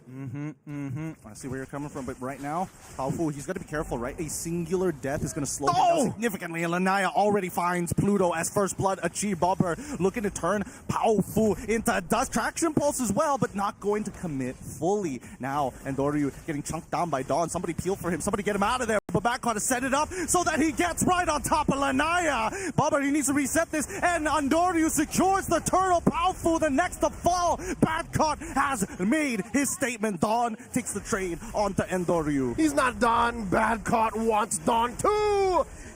Dawn goes serving up a kill to Pluto. He's a bad man. Badcott turning that situation around. 2-3, the current score in the first 3 minutes of the game. Crazy how fast that these teams want to struggle for the lead. Oh, whoa, hold on, Pluto. Where is he going to go? Where is he going to go? He's already used his mark. He's going to get kicked in now. Mikey secures the kill. Mans didn't have a flicker. I mean, it's one thing to be a nuisance, but I don't know if his life at this point in the game is worth it to bother Lanaya like that. I agree. It was so easy to punish him. But it's information is information, right? Oh, Bobber, he's in trouble. Oh my goodness, he gets locked down. He locks down Powerful just in time. He was about to die there. Quickly jetpacks away. He's got to be careful. Powerful is working with 2 ults. The Nightmare commits Grand Theft Purple. He is indeed guilty. And there's nothing Rare Atom could do. You know what? I think at the end of the day, that's what Pluto was trying to go for. Oh, he was trying to distract Rare Atom, send him over down to that lower quarter so that there wouldn't be enough time for Rare Atom to stop Andoryu from getting that purple. This allows for Rare Atom to, again, make up for a kill, try to get there, but it's still 1,000 between them. I mean, the only person who's unhappy with that decision is Super Gorka. He's going to see Mikey come back with an extra 300 in the bank, and he's like, sure, I guess I just won't interact for now. And honestly, he shouldn't be interacting in the first place, right? He needs to stay healthy. Mikey has already gotten his first item, which is great for him, and Super Gorka is just looking at it. All right, I'll just take my time. Bad caught. On the other hand, though, Dawn, he's been doing a very good job at keeping Badcott. The Indonesian Hilda has been terrorizing the world for such a long time, and Dawn, no exception. Oh, on a 1v1 scale, he can dominate, but against 3! And now here comes Cat9 to try to get involved. The Darkening coming up Powerful. He gets pulled in by the traction pulse. Cat9 gets a good kick as they try to turn this around. Powerful is left out to dry. Virtus.pro finds another kill, but it's not over just yet. Lanaya is forced to back away. He wants it. Retreat's too early. He gets out of there, and now Cat9 must suffer the consequences for the mistake of his jungler. And that allows Virtus.pro to keep going. Pluto jumps in, flickers. No follow-up. For the thrill of it, Virtus.pro, again, they could have gotten punished, but they're holding on to their lead here. About 3,000 gold now. I thought Pluto was, I thought not only Pluto, but Badcard was going to flicker forward to try and capitalize on it. But Pluto did. But Pluto did. Badcard said, yeah, I'm not losing the lead just yet. Let's unlock Super Gorka. I'm a bad man, but I'm not crazy. Oh, there's the War Axe onto Badcott right now, and because of the forward momentum from Virtus.pro, in whatever part of the map that they find advantage in, they get themselves a massive lead, lane per lane, everywhere they're going. Cat9 wanting to close the gap already. Was that a conceal? That was a conceal. This early on unlocked. I mean, it's a lot of assists coming in from Cat9's side, right? And not to mention, especially coming in from Pluto, he also secured a kill for himself, so that really speeds up the process. At the end of the day, though, Pluto, he's trying to be effective with his abilities, right? That's why you're seeing him just throw out final slashes into wide brushes by that mid lane to guarantee some safety for his team. 6 minutes in, and I can already tell you this is a very different Virtus.pro. Number one, Badcott, he is an impact player. He's on his signature Phoveus, no longer a random Uranus, just again, a chunk of meat that kind of deals you damage. And as well, Boulevard now actually picking fights that he can afford to pick fights because Pluto can help him back dudes off with the final slash, not just the glorious pathway that slows him down but doesn't really stop him. Yep, it doesn't stop him at all. And honestly, considering that they haven't dropped the ball in the earlier stages of the game and actually trading up, this works in favor of Virtus.pro compared to game number 2, where just no winning situations, they died early, and then you just got snowballed out of control. The next turtle spawns. Keep in mind, Cat 9 has his ult and a flicker available. Turtle already started here by Andoryu. That's a huge presence by Virtus.pro here. All 5 near the turtle. Nothing Rare Atom could do. They are trying to set up for a push up top, but there's a quick rotation from Virtus.pro. Was that a final slash? Okay, it was a final slash, and also a phantom execution. Oh, backward tries to flicker forward. Does actually secure the kill onto Lanai with the help of Andoryu, and now everybody else looking to collapse upon him. Badcott is going to take his lead, and he's going to run it through Rare Atom's throat. Dawn, he's trying to hold on, but it's too late. Super Gorka secures the kill. The least they could have done was a push. Top lane does fall. Rare Atom scores that. But the rest of the map belongs to Virtus.pro. Game number 2 was so not VP. Here now they're pushing the volume up to 11. Yeah. They're cranking it out. They're, what, 4,000, 5,000 up now? They are getting into dangerous territories of a lead. 5K already achieved. If they get 5 more, it's that checkmate angle, similar to what we saw from Rare Atom in the previous game. In those final moments, they already achieved that 10K lead, and they could basically do whatever they want. Oh, this is a sign, a very bad sign for things to come for Rare Atom. Bober has already gotten his Holy Crystal 2nd item, and he is up about 2,000 gold from Powfu. 2-0 on this Lunox. There are difficult games. This is more than just difficult for Powfu. I've seen him try to pull off that combo. Didn't do it even once. I mean, he's not the only problem they got to worry about. Andoryu is getting very close to completing off. He just couple of components off actually from an endless battle. Not to mention he's 2 levels ahead of Lanaya. He is starving him out of the jungle while Super Gorka 3rd item complete. It's a very big power spike, and not to mention he got a Sky Piercer after the Hunter strike, so therefore he's hunting for heads. He's the cleanup crew that Virtus.pro needs, which is why Badcott, he's so greedy on his builds. Those war axes, loves it. Conceal on Cat 9 finds Andoryu. Final slash, the tip misses, but still that's enough. The fact that the full combo wasn't there. Rare Atom sent to the hills running. They're chasing. They're chasing. Already the brilliance is already out. Pluto is going to try and keep on top of them. Badcott is getting slowed down, and Bobbers, well done, is able to hold back 2 to save the lives of his members, trading EXP for support. Couple of flickers spent as well. The Purify on Bober. Virtus.pro, I think this is still a green light. Again, it was but a speed bump, but they are still going to get the Lord here unless... What is Lanaya thinking? He has no Mountain Shocker. Couldn't even contest. At least, you know what? I'll tell you now, this is a good call by Rare Atom. If they tried to contest, they would have gotten punished. Oh yeah, for sure. I think at this point, Rare Atom just has to take the hits, right? They gotta wait for their timings. They gotta wait for Mikey to get his 4th item, and then they can really start doing stuff. For now, I mean, Dawn, if he has to sacrifice his life and trade 1 for 1, that's probably the best scenario they can get. I think that's the way. Just keep sending Dawn to check bushes, make sure that the coast is clear, get key resources on Mikey. I dare even say on Lanaya. Let Powfu deal with the stragglers. Let Powfu deal with those who will overextend, because you can't expect Virtus.pro to make mistakes, not at this point in the game, at such a crossroads. Popped that holy defense in mid. Bottom lane still standing, top lane as well. Super Gorka! The darkening comes through, and Powfu finds it. 3-man G Kundel, but Cat 9 will get his ult out just in time to hit Pluto. Mikey has to run. Phantom Execution already out. Thorn Rose doesn't connect either, and Mikey is still alive. Mid inhibitor now getting attacked by Boulevard. He's going to take his time as we see that the holy defense is breaking on all fronts. This might be 2 inhibitors, unless Mikey has something to say about it. Dawn, he's taking some space. Virtus.pro say, you know what? Mid inhib, good enough. Let's back away. No HD. All these turrets standing on their own feet. A wave left alone could mean permanent damage to Rare Atom. They already have their mid lane penetrated. Virtus.pro, that's what I'm saying. sometimes there are random parts of their lineup that are just left overextended. And I think that's because they knew that they were winning. Again, I wouldn't blame them. I would do the same if I was 6,000 gold ahead. But Powerful, you cannot deny the killer instinct on this young man. He only has 2 items, and he was able to do that to Super Gorka. Although that might be a blessing in disguise for Virtus.pro because there were so many resources left up top to try and save Powerful. He did survive, but Cat9 fell. So, again, the intent was there, but Virtus.pro still got what they wanted. They got the push in mid and pop the holy defense down bottom.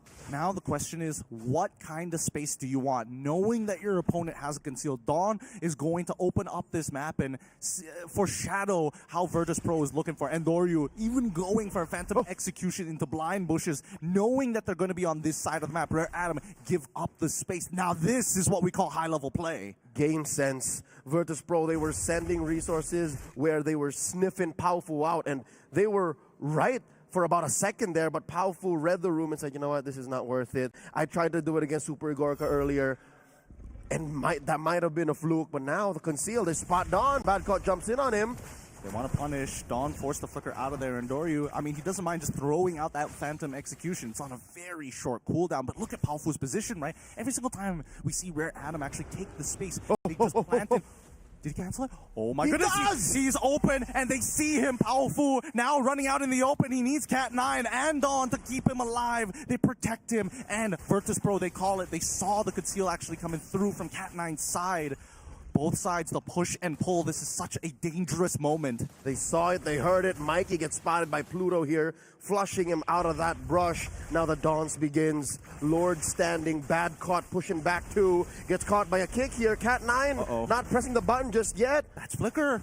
It's good, right? Virtus.pro, they should have a green light to make this happen, but they're going to take it safe, right? Wait for the waves to actually stop pushing through, get a little bit more information because it's all about finding that pick. Now they got eyes on Powerful. They don't want that last engage he got on Super Gorka to happen once again. Super Gorka making himself scarce, man. He's putting a wall of bodies and actual structure between him and Rare Adam. He knows how important it is for him to live. Now Powerful holding that long brush. Andoryu already using his Phantom Execution. Do they know? Mountain Shocker. And now they're going to go in. The turtle ball is going to be thrown in as they go. Andoryu takes the Lord first, but Powerful finds Boulevard. And now Mikey, he's trying to attack that back line. And Virtus.pro, they quickly shift back. This is a not the worst situation for Rare Adam. They caught Boulevard, and this might allow them to protect themselves against the Lord. That's right. This is not by any means a consolation prize, a participation prize. No, they are happy to take out Boulevard because now that the Lord is pushing, they're lacking one major siege tool. That Kimmy that sprays out wonton magic damage. So I think Rare Adam survives another day here. They should, but let's see how he plays. The kick comes through. Cat9 gets on top of Super Gorka, but nobody to follow up. They're just trying to delay as much as possible. Cat9, please, you can't die here. The turtle ball is going to be thrown as well to clear the waves. And Badcott, he's decided, no, I'm done with this. There's nothing else we can play for right now. A successful defense by Rare Adam. They indeed do live, whether it be through the fact that Boulevard wasn't there, or that Cat9 knew exactly the limits of his kit. Allow for a big final slash! He makes it happen. He's trying to get underneath. Traction pulse as well as they attack the back line. Boulevard put down to 1 HP as Andoryu looks to dash. I was worried about that. I noticed Pluto, he had his flicker available. He tried to make the plays, but everybody who needed to get caught by the final slash had iframes, had CC immunity to dodge it. And mind you, Mikey was way out of range, didn't even need to purify. He found the flank, threatened the kill on multiple members of Virtus.pro, and that sent Virtus.pro packing. Although this huge sequence in the top lane did allow for passive pushing down bottom, so Rare Adam lose their bottom lane inhibitor as well. Only one safe lane left. Luckily, again, some way, somehow, glass half full, Rare Adam, it's the long lane, so it takes care of itself. Exactly. Rare Adam, I think they were aware of it. They're willing to sacrifice an inhibitor to make sure that the long lane is something that they don't have to worry about and can manipulate into their favor. And even Virtus.pro, they recognize this. They're like, okay, sure, we'll take the structure. I'm sorry, Pluto, that you had to die and lose your flicker out for this, but now this is where it gets really dangerous because the river line, that's where you're expecting blood to touch the water. And again, I think Virtus.pro is going to play the same way they did, trying to flush out Powerful. And now the 16-minute mark, Powerful can't stand in random bushes anymore. The fact that you have one key wave clear missing means your base might be in jeopardy as you try to set up for a pickoff, which might not even be worth it anymore. Virtus.pro, oh, they get spotted here. Mountain Shocker. Beautiful, beautiful use of the Magic Sentry here, as well as the Mountain Shocker to double confirm, because Rare Atom, they've got to split on two sides, right? Now, Lanaya on that bot side gets an initial free push while the Lord is about to spawn in 12 seconds. However, Conceal, come on through. Dawn spots it out. Beautifully done in the final slash onto Cat9. He flickers out and Conceal. Resources utilized, but this should guarantee that Virtus.pro is ready to fight around the Lord. And all Virtus.pro spent were ults with cooldown. Powfu gets flushed out by Pluto and bad caught. Here comes Cat9 to the rescue again. He does not have a conceal nor a flicker. This is difficult for our Adam. I think Virtus.pro know the length of their advantage. Again, now it's struck. Oh, they catch Lanaya! And that is it. The nail that they were looking for to guarantee this Lord and to try and end this game. Virtus.pro, they're going to have a no contestation for this Lord. And you can see that even Andori just double checking these bushes. Got to be safe. Doesn't want this 0% chance to turn into a 1% chance of a steal. Gideon, they're threatening to kill on Dawn. He does flicker out. How was Lanaya caught out? We caught the tail end of that sequence, but what happened? What Pluto happened? flickered, final slash. That's it? Followed it up, and now another kick off the Andoryu. Powfu gets taken out as Magorka trades against Cat9. The worst possible scenario for Rare Atom has finally fallen into the hands of Virtus.pro. and they might not even need to wait for the Lord as Dawn gets popped by Super Igorka. And that's Mikey up next. Lanaya left to defend. That's it. That's it. The final play here. Virtus.pro didn't have to do that much. Rare Atom, unfortunately, punished for looking for space. Virtus.pro at match point. 2-1. What a recovery from game number 2. Now this is what we were expecting. That was honestly a very high-level game. Both sides understood exactly, and they maintained, min-maxed their resources, the use of Magic Sentry, while still using Mountain Shocker. You thought it was a waste. No, it's to allow Lanaya to get a free push down on the bottom side without getting punished. Even with their backs against the wall, Rare Atom knew how to use the tools that they had to try and claw their way into a win, but something tells me their eyes were bigger than their stomach. I think they jumped the gun and skipped a few steps and thought, we can do this, right? And forgot that a flicker was off of cooldown on Pluto and got punished hard. I think we'll see it somewhere here in the replay because, again, it happened within like a span of a second. It happened too quick. The chain CC was just a little too good, right? The Traceless is a great spell, especially since now that they've changed a little bit, that you also get a little bit of a crowd control immunity when you come out of the Traceless animation. But in it, or before you click it, you gotta be fast, right? Fair game. It's fair game. We did see Lanaya actually dodge some final slashes, but it's a game of probability. Eventually, you're gonna slip up. You throw out several number, one of them is going to catch you, and it sucks that it came in right when the Lord was fresh for the taking. This is the 10-minute mark here. This is the attempt of Powfu successfully at that to take down Super Igorka. And here, they flush out Powfu, and this is the cleanup crew here. Mikey, look at Mikey's positioning, right? Yeah, this is fine. They get to defend here still. It's beautiful, right? This one! Oh! There we go. It was the final slash, and then the follow-up with the CC, and it's just continuous chain. There's no animation opening, no frame to save him. They did not see Pluto entering from that river brush. Oh, look at that. Super Igorka is cold, man. He's cold. He's cold. He didn't even break a sweat. We're all sweating now because we don't know what's going to happen. Game 4 could end here. It could end here. We're already at match point. I'm really excited for this because initially I thought, they're testing it out, but now we're getting into the high level of play. We're getting inside of each other's heads. Eterna, championship point for Virtus.pro. Man, I'm sweating. I don't know what stage they're on, but for us, it's hot, and it could get even hotter if Rare Atom has a say in this, right? Who knows? They force it all the way to game number 5, putting everything up to the test. But reflecting back on the few games that we've seen between these two, I think it all comes down to allowing the players with that instinct for playmaking to have the playmaking tools.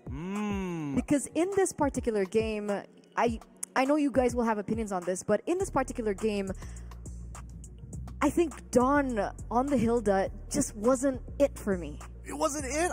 Okay. There was pressure All right. from the Hilda in the early game. On We Antonio, saw it. Yeah. But usually we see that Dawn dominates so much, and when he's given heroes that can create opportunities for the rest of the team, that's when things get good in the team fights for Rare Atom. Because for me, Mikey did a really great thing on the Iritel, but let's say it was facilitated a little bit more. I think they could have gotten a lot more value on Mikey. I think that is fair, but I think as much as Dawn given not exactly the greatest tools in the world, utilize it for the team very often, right? Powerful would have not gotten the space if it wasn't for Dawn and as well as Cat9 to kind of pave the way for him, right? I think that is a chicken and the egg situation. Like Yeah. if it wasn't the Hilda, then the Lunox wouldn't have gotten here, right? But if it wasn't the Lunox, then there wouldn't even be a chance to threaten Super Igorka or Boulevard because he got one of them each a time, one apiece. So what I'm saying is, if all of these get a check, right? If all of these get, if ideally, some way somehow, Coach Raizan is able to put heroes that are game changers on Dawn, on Paufu, then there's so much that means so much was left open as well for Coach Solo. I mean, they've got to snap their backs here, just break them in half at this point, right? They got to make the statement, make them scared to take space. They There's a have lot to of break things. their own patterns. Exactly. It's too exactly. simple. There's a lot of things to consider, and things are getting even more complicated, right? Variable after variable after variable. And because of that, we are going to allow our players a little bit of breathing time before we get into potentially the final game in the grand finals. And with that, we'll see you after this break. Stay tuned and don't go anywhere.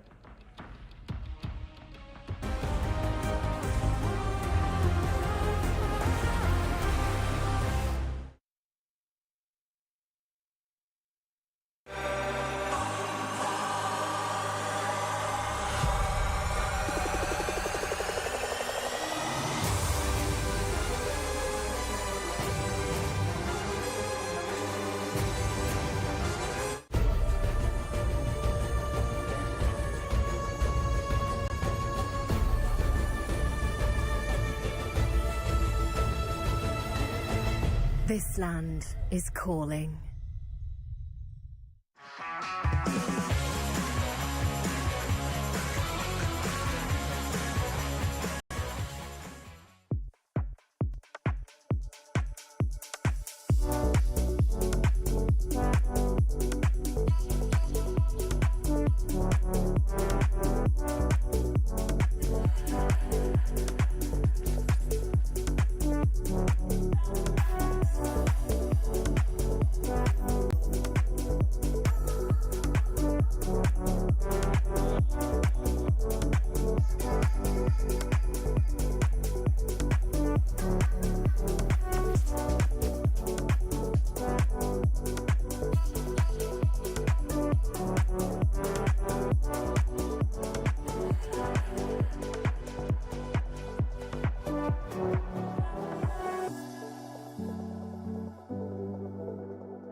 We're back here at the Wild Cards MSC Grand Finals Championship point for Virtus.pro of EECA, and potentially we could be looking at the final game if they get their way.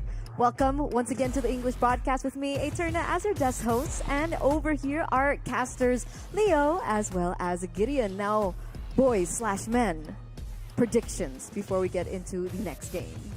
Ooh, I have to say... We say it together. We say it together On three. 1, 2, 3, Virtus.pro. Wow.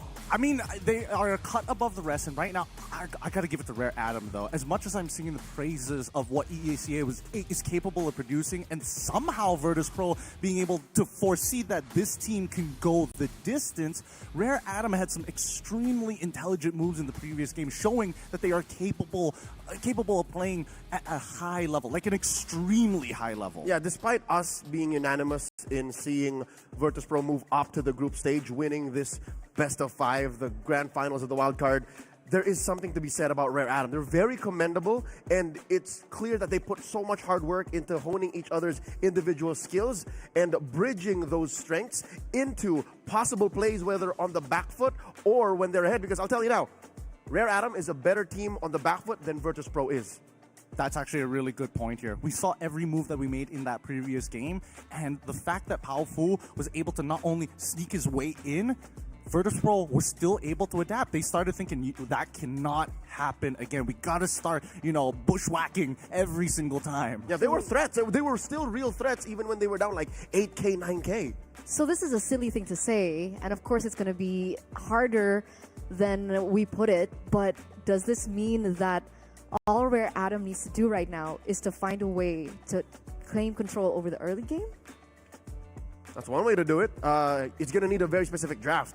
You're going to have to dupe and dupe again. You have to confuse Coach Real Solo and Virtus.pro because that's what they did in Game 2. And that's the only time we saw that happen in this series. I think a big problem that we're seeing continuously, this Kimmy needs to go. It is a very highly efficient hero for these EECA members. Let's take it out of the equation and force the traditional mages where you actually have to wait for decent item power spikes rather than on a base kit that allows you to win the early game for free. So ban it. Get Ban rid of it. All right, let's get rid of the Kimmy as we enter the drafting phase for, again, potentially the final game in the grand finals. Leo, Gideon, take it away. Potentially the last time we see Virtus.pro face off against Rare Adam. Game number 4. Virtus.pro on the play. We did allude to this, that maybe Rare Adam needs to be on the red to be able to, for sure, say, let's ban the Kimmy. We can't give it to Boulevard anymore. Don't even risk it getting flexed on Super Gorka. We're about to find out. Coach Solo banning out the Baksha and the Zitian, while Rare Adam takes out the Farsa and the Kalia. This is expected. Like, we've seen these bans. We've definitely seen these bans, and it's a constant reminder of where the meta is slowly heading towards, but more so how these teams have utilized it to influence their opponents. I also think that this Phovius ban is good, bad caught. Oh my goodness, when he has a lead and gets that War Axe on a Phovius, dude, it feels like he doesn't make too many mistakes. He's a bad, bad man. I'll tell you that. Virtus.pro doesn't pick the Kimmy as it seems like Rare Adam was allowing them to. Instead, goes for the Yusun Shin first. Why change the order this time? Why look to change it in this way? Bad God's cold. Look at that man. Look at that man throwing up that Korean heart. Look at that man. He knows it. He's just sending a little bit of love before I put you 6 feet under. Before all the baddies about to commit. All right, Rare Adam. So many heroes open, actually. Again, the aforementioned Kimmy. If they want to commit the Cho now, they can do that. Or maybe not. If you go either way, you want to leave one or the other. Ideally so, but I think that Rare Adam are probably thinking about this like, man, what do we do at this point, right? We've seen the power picks coming up from the side of VP, but again, they think Kimmy is super manageable, right? We get into that back line. We have the potential answer in Mikey if we can force out that Granger into the Irithel matchup. You might even get a free 2-for-1 in that case, but they're going to start things off with a Zushin on top of an Arlet. I'm thinking Fredrin is going to be the pick, and then you've got your 3. But for Virtus.pro now, they got 2 here. Blue 2 and 3. Do they go Kimmy X? Kimmy plus... Oh, whoa. Long time no see. Okay. I like this. Kimmy Badang! Kimmy, good pick. But the Badang, I think they're trying to make a hard read on Rare Adam, right? Because now that the Phoveus is gone, Arlet is basically uncontested in the EXP. And it can also be flex, to be fair. VP respond with their own flex pick, one that deals with Arlet pretty well. And then Rare Adam closes up with a Hayabusa, so it's clear that in the jungle, it's Hayabusa versus Yusen Shin.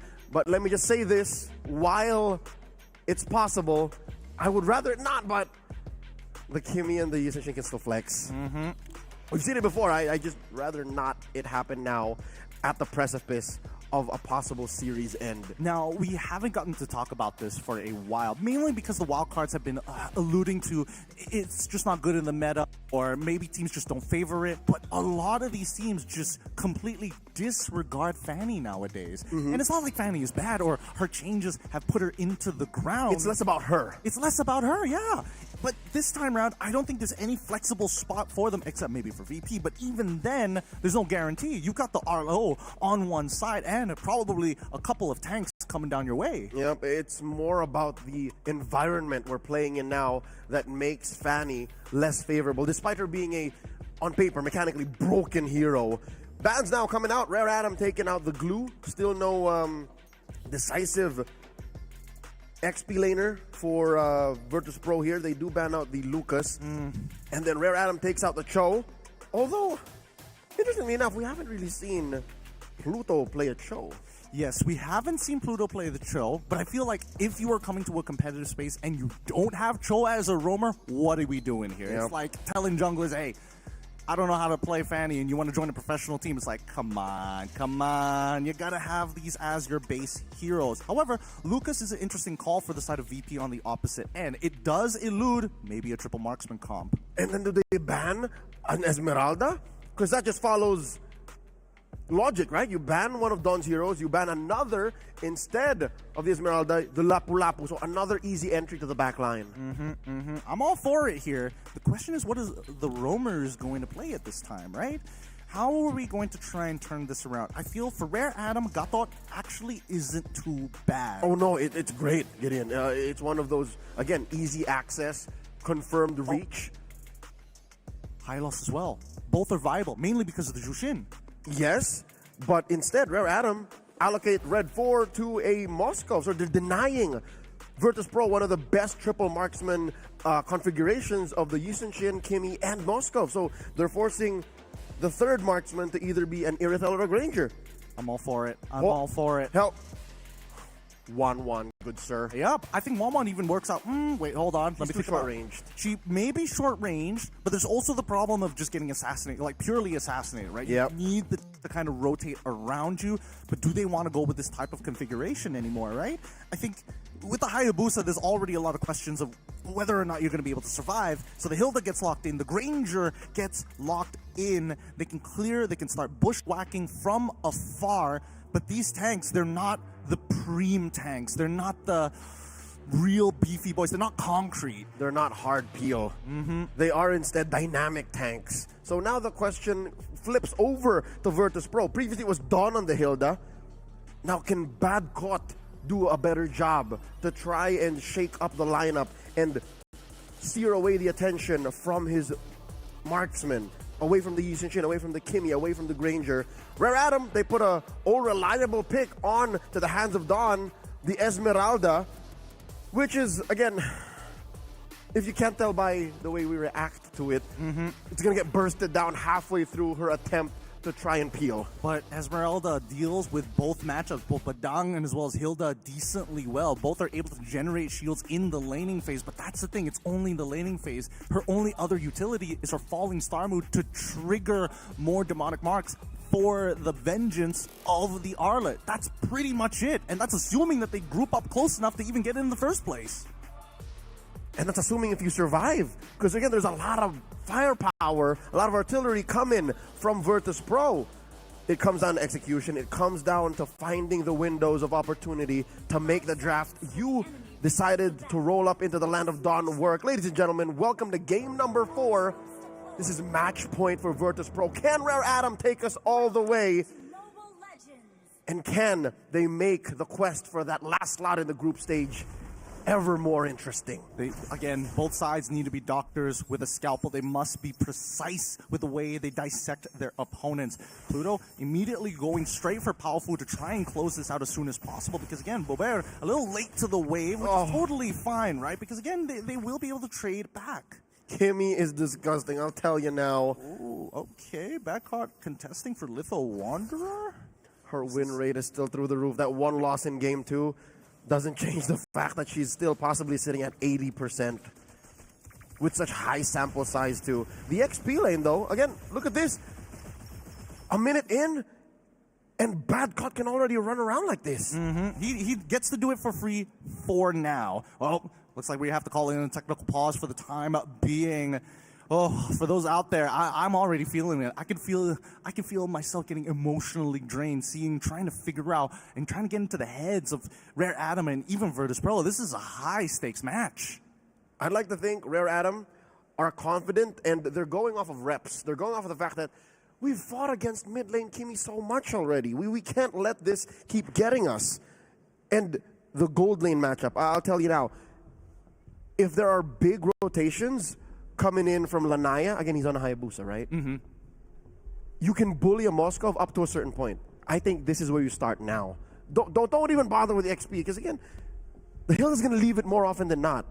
So don't try to play for Esmeralda like that. Instead, play for the Moskov. Rather, play for the Granger. Play for your strong side. Or even attack the mid lane.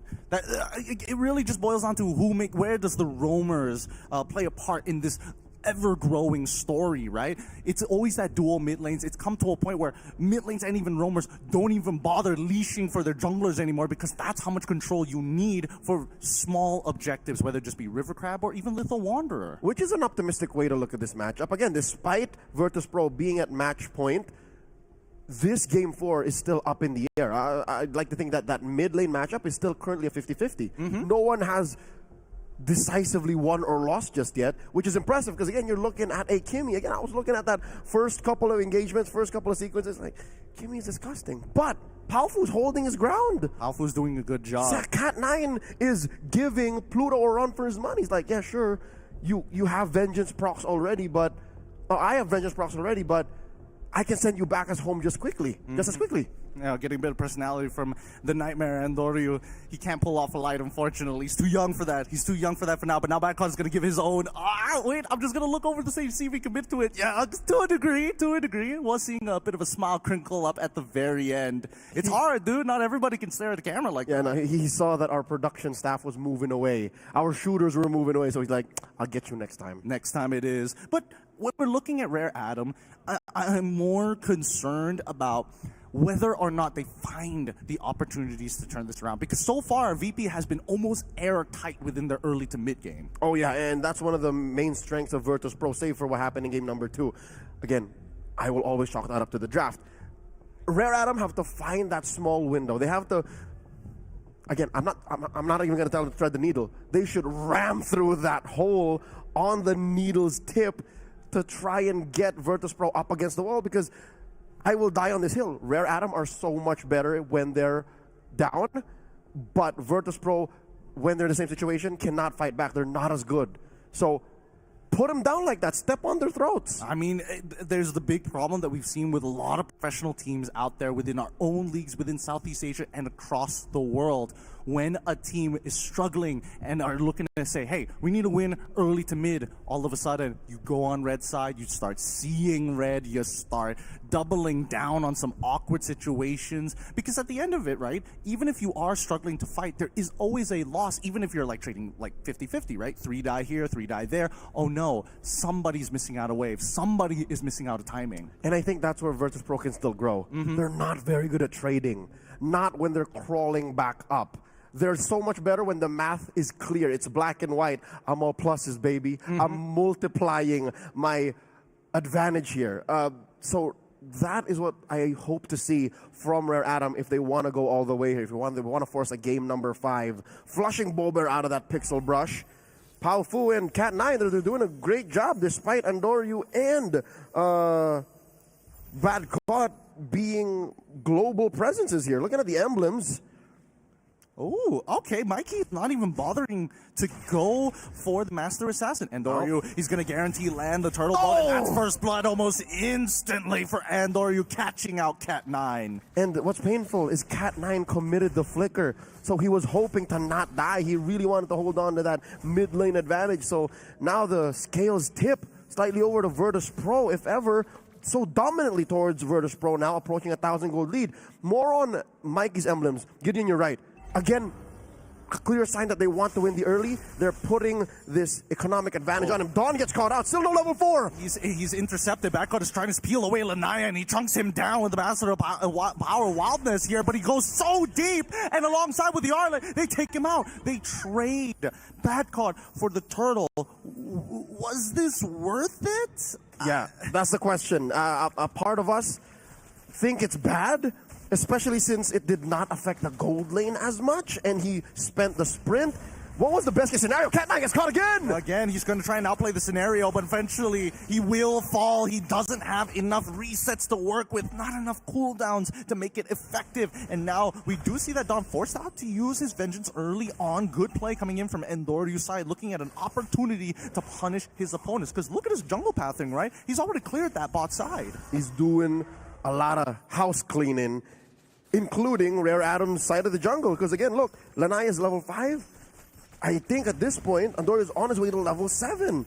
So this is what you're getting through more dynamic lanes. The only real lane that I think Rare Adam can still ideally call a win is gold, but no, even Mikey is down on EXP there. Yeah, what happened? I remember Mikey wasn't participating in the neutral objectives at all, but how does Super Yagorka have that much of a lead? He might have forced Mikey to recall while the fight was going on.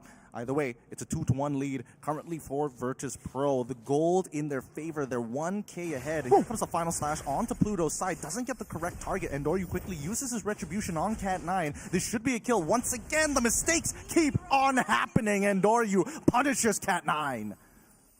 And it's a deja vu of the very first blood. A flicker spent, yet a life unsaved. Cat 9 falls once more. And one might say, hey, he's a roamer. This is diminishing returns for Virtus.pro. No, that's less map presence for Rare Adam to finally try and use to clap back. This is the second turtle spawning. All the more I'm going to say this is a non-contest for the Chinese squad. Virtus.pro are 2,000 gold ahead. And the map is opening up wide for Virtus.pro. Look at the lead. It's really starting to be evident, right? Super Gorka already a full level ahead, and not to mention probably has way more gold than Mikey. And I mean, Andoryu, the fact that he's killed Cat 9 twice, he's level 8 compared to level 6 on Lanaya. The pickup onto backcourt, sure, fine, but for now, just the raw control. Yeah, these kills on Cat 9 or relatively any member that are non-cores for Rare Adam should be okay if Andoryu wasn't a core, if Andoryu wasn't a damage-dealing jungler. But he's a Yisunshin, he wants to scale, and he's scaling out of control. Another turtle scored for free. And now a quick lane swap. They're realizing Mikey is outmatched in the lane. The resources being pumped to his side of the map, and now he jumps down to the bottom side and backcourt. He can't really deal with Mikey at this point in time, but neither will he die. So he doesn't mind this. He can take the damage. It's totally okay unless Cat 9 has something to say about it, but I don't think Mikey has enough damage to begin with. I'd rather look at this from Mikey's lenses as I have time. It's less about I have to fight now, but I have time. He's not 1,000 away from Super Igorka, but a majority of the economic advantage is currently on Andoryu. He's 1,500 away from Lanaya. Despite Lanaya not dying, it's more of resource denial. And the map is so open. Oh no, Palvo gets caught, forced to use a Crimson Beacon back. Oh, he gets out of there. He is out of there, but that is going to be an artery cut off. Structural damage on Rare Adam's side. Mid-tier 1, this means that Virtus.pro can now turn conversions into economic advantages by invading the jungle almost instantly after. Kirin, is Virtus.pro that ahead, specifically Super Igorka? I just saw him build a Sky Piercer. Yep. Does he have a Hunter Strike already? Yes, he does. Sub 6 minutes? He is literally, that's why Mikey had to go for the lane swap. He is getting outclassed in lane currently. Unfortunately, a mistake has probably costed a little too much, but now Palfoon as well as Cat9 are looking to alleviate that pressure. Oh. Final slash does not connect. Good movement from Badcott. Badcott literally sidestepped the final slash,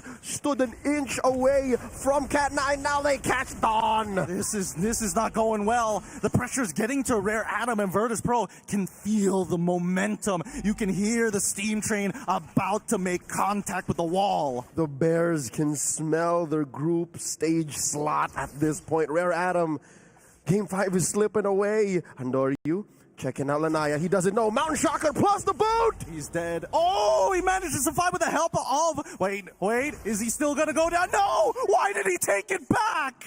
Lanaya tried to get the shadow plus shadow kill, but the basic attack on Andoryu was just so much faster. An off-roll turtle take. The map, all the kills, everything belongs to Virtus.pro. For the first time in a while, we are seeing Rare Atom mentally start to crumble. They're making very silly mistakes right now in Virtus.pro. They're taking full advantage, 5-1 so far, a convincing lead. Uncalled for, some of these decisions, choices. God. Mikey gets caught by the boat. Lanaya trying to save him. Shadow kill. Still holding on. Final slash as well. Expended plus the flicker. Oh, it's mass hysteria, Gideon. Everyone's caught it. They're all trying, and nothing's sticking. They have to breathe. They have to breathe. They need to reset now. And Doryu, he's getting to do whatever he wants. He is trying to make sure that he can maintain this pressure. The Ogi Shadow Kill comes out, but it's a net negative at this point. It's going to be the Holy Shielding breaking, and even Badcott utilizing the break of the Holy Shielding to get out. We are literally time traveling with the speed that Virtus.pro is going at. Mountain Shocker catches the backline. Pluto with a crack. Dawn goes down. It's going to be an execute. Powerful finds Pluto as a trade, but Mikey finds Andoryu. A huge shutdown. This could be an opportunity to turn it around, but it's Super Gorka. He's still a little high in the terms of the economy. He's got the items, and Rare Atom decide, you know what? We respect it. We'll take what we can. And how high exactly? About 2,000 between him and Mikey. As well, 2,500 between Andoryu and Lanaya. Should slow down now, given that he got shut down. A punish by Rare Atom. So we are slowly going back to normal speed. I could have sworn we were time traveling. Rare Atom got their holy defenses popped at 8 minutes, Gideon. That is miserable. Lord free. Without the Lord, that's how far Virtus.pro's pushed them. Now the question is, will Virtus.pro slip? Because those two kills, that trade for Dawn, that was uncalled for. It was uncalled for. However, getting the first initial shutdown onto Andoryu is a start, right? And it went over to Mikey. And now it's a 2K lead for the side of Super Gorka against Mikey. If they can get another kill onto Andoryu, they should be able to recover.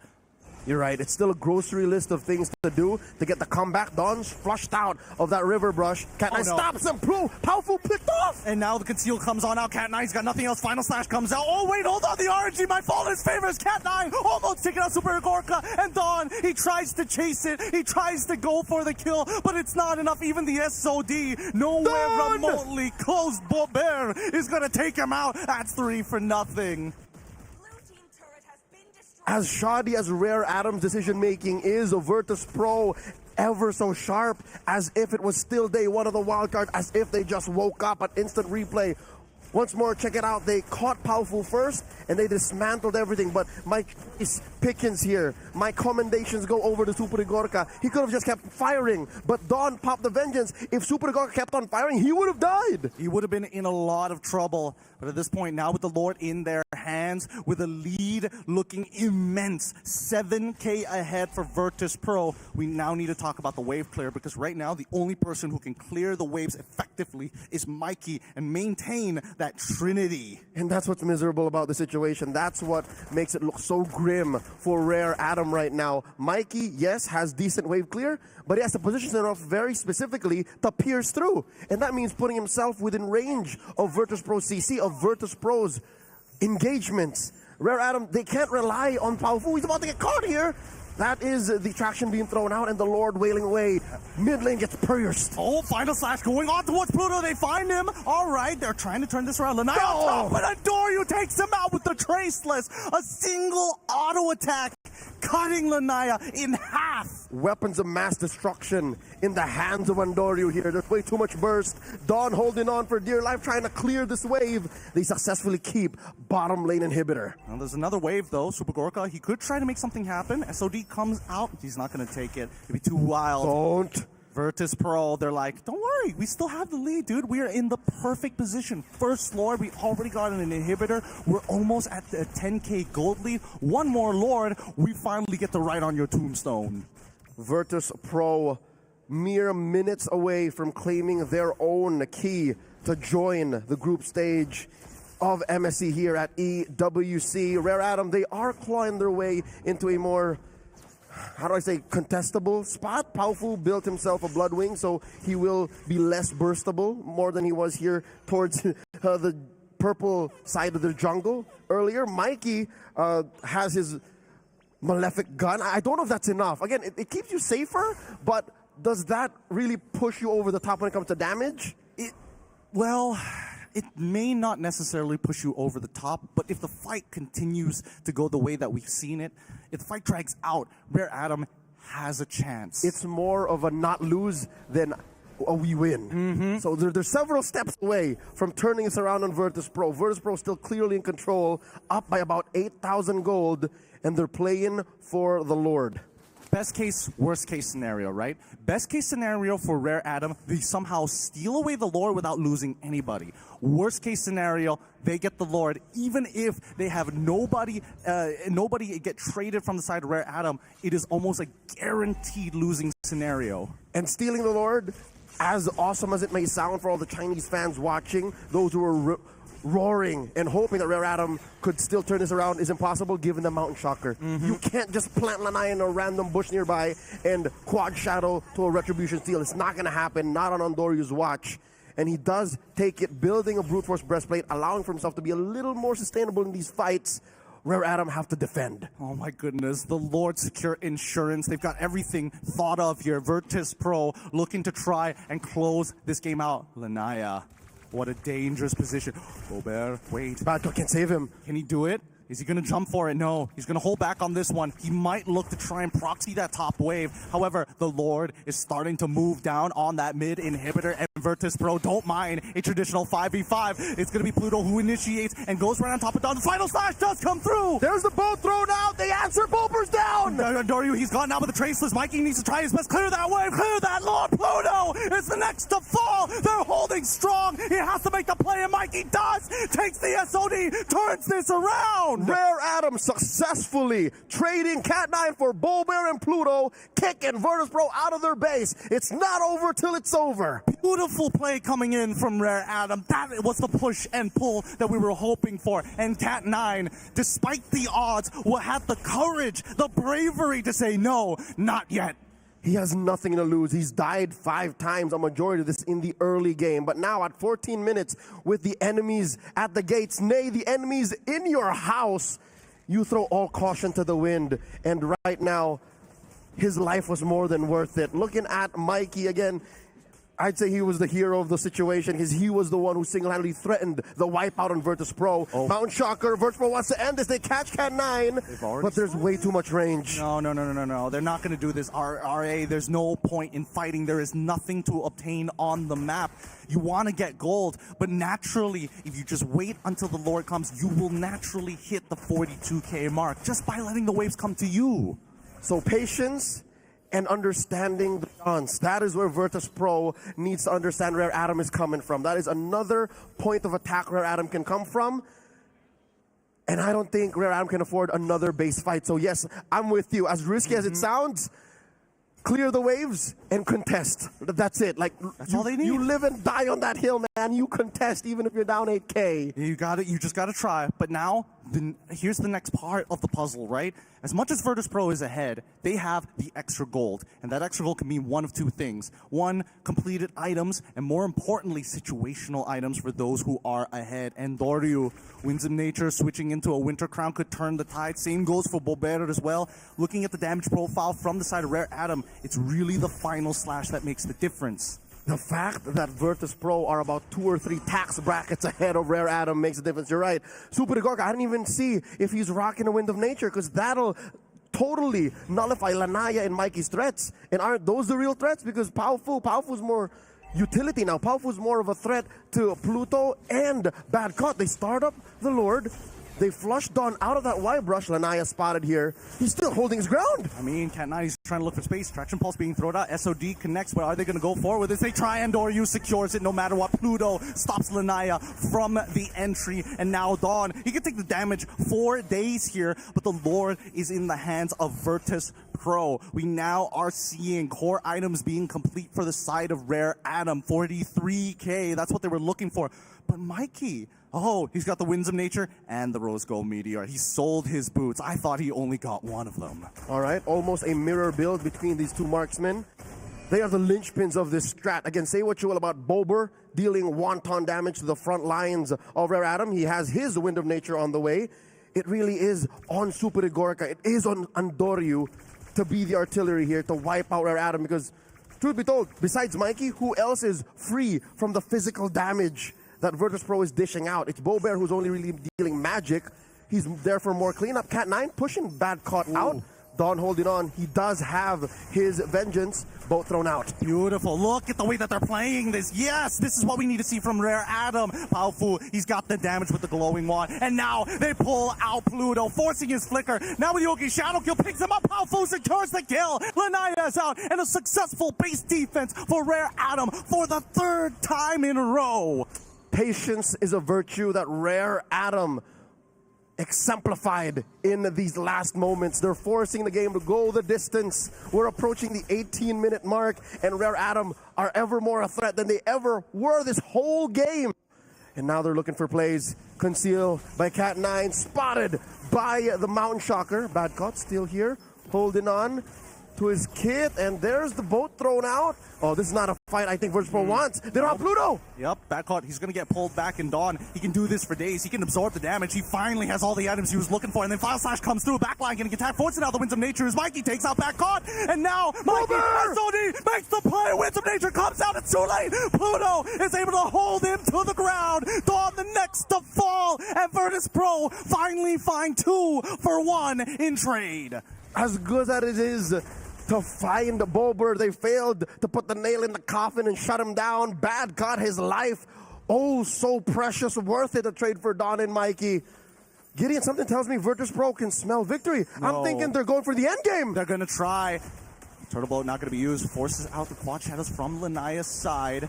As we can see, the Final Slash lands on all 2 of their members. Lantern Flare as well. Super Gorka tries to go for the end. Quad Shadow, and now even the Traction Pulse. There's no wave, but they do find kills. They traded 1 for 1, and the Lord is coming up in 20 seconds. I'd reckon that's the Nightmare saying we should play for the Lord. Bad Caught just spawned. They lost Pluto in Super Igorica. Pao Fu taking a nap for this contest. I'll tell you now that this is the Lord. Despite the numbers advantage for Rare Atom and the map looking blue, I don't think it's clear who can take this. No, but keep in mind, Virtus.pro are the ones that can hold Rare Atom hostage here. 2 missing inhibitors, all structures for Virtus.pro. They don't have to manipulate the waves. They just have to stop them from taking this Lord. And now Bad Caught, he's going to get pulled on backwards. And there's nothing much he can really do about this. However, Mikey, he's in trouble. He's getting cut down. It's too late. It's going to be the immortality already out as he tries to switch item. It's too late. He's down and out for the count. And Doryu here, staying underneath the Lord. Cat 9 holding on for dear life. Coming in. Lanaya, he's going to try. He steals the Lord in time. And now Doryu has to try his best. It goes down. Dawn is unstoppable. It's just him and Powerful left. 2 marksmen from Virtus.pro still standing, ready to wreak havoc on the base because there's 2 defenders left. Rare Atom only have Dawn and Powerful. I don't think they can defend. They've got to buy time. The Lord finally spawns at the 12th second, perfectly coming out in time. However, they're clearing the waves. Dawn, he's trying his best. He's on top of all 4, but Pluto locks him down, and Powerful must try clear that wave. And he means necessary. Almost there, but it's a just in time. No minions! Powerful turns it around. Boulevard closes it out. And there you have it. On the knife's edge, Virtus.pro come out as your winners. 2 slots for the ECA in the group stage of the mid-season cup here in the Esports World Cup. Ladies and gentlemen, Virtus.pro take the series 3-1. Oh my goodness.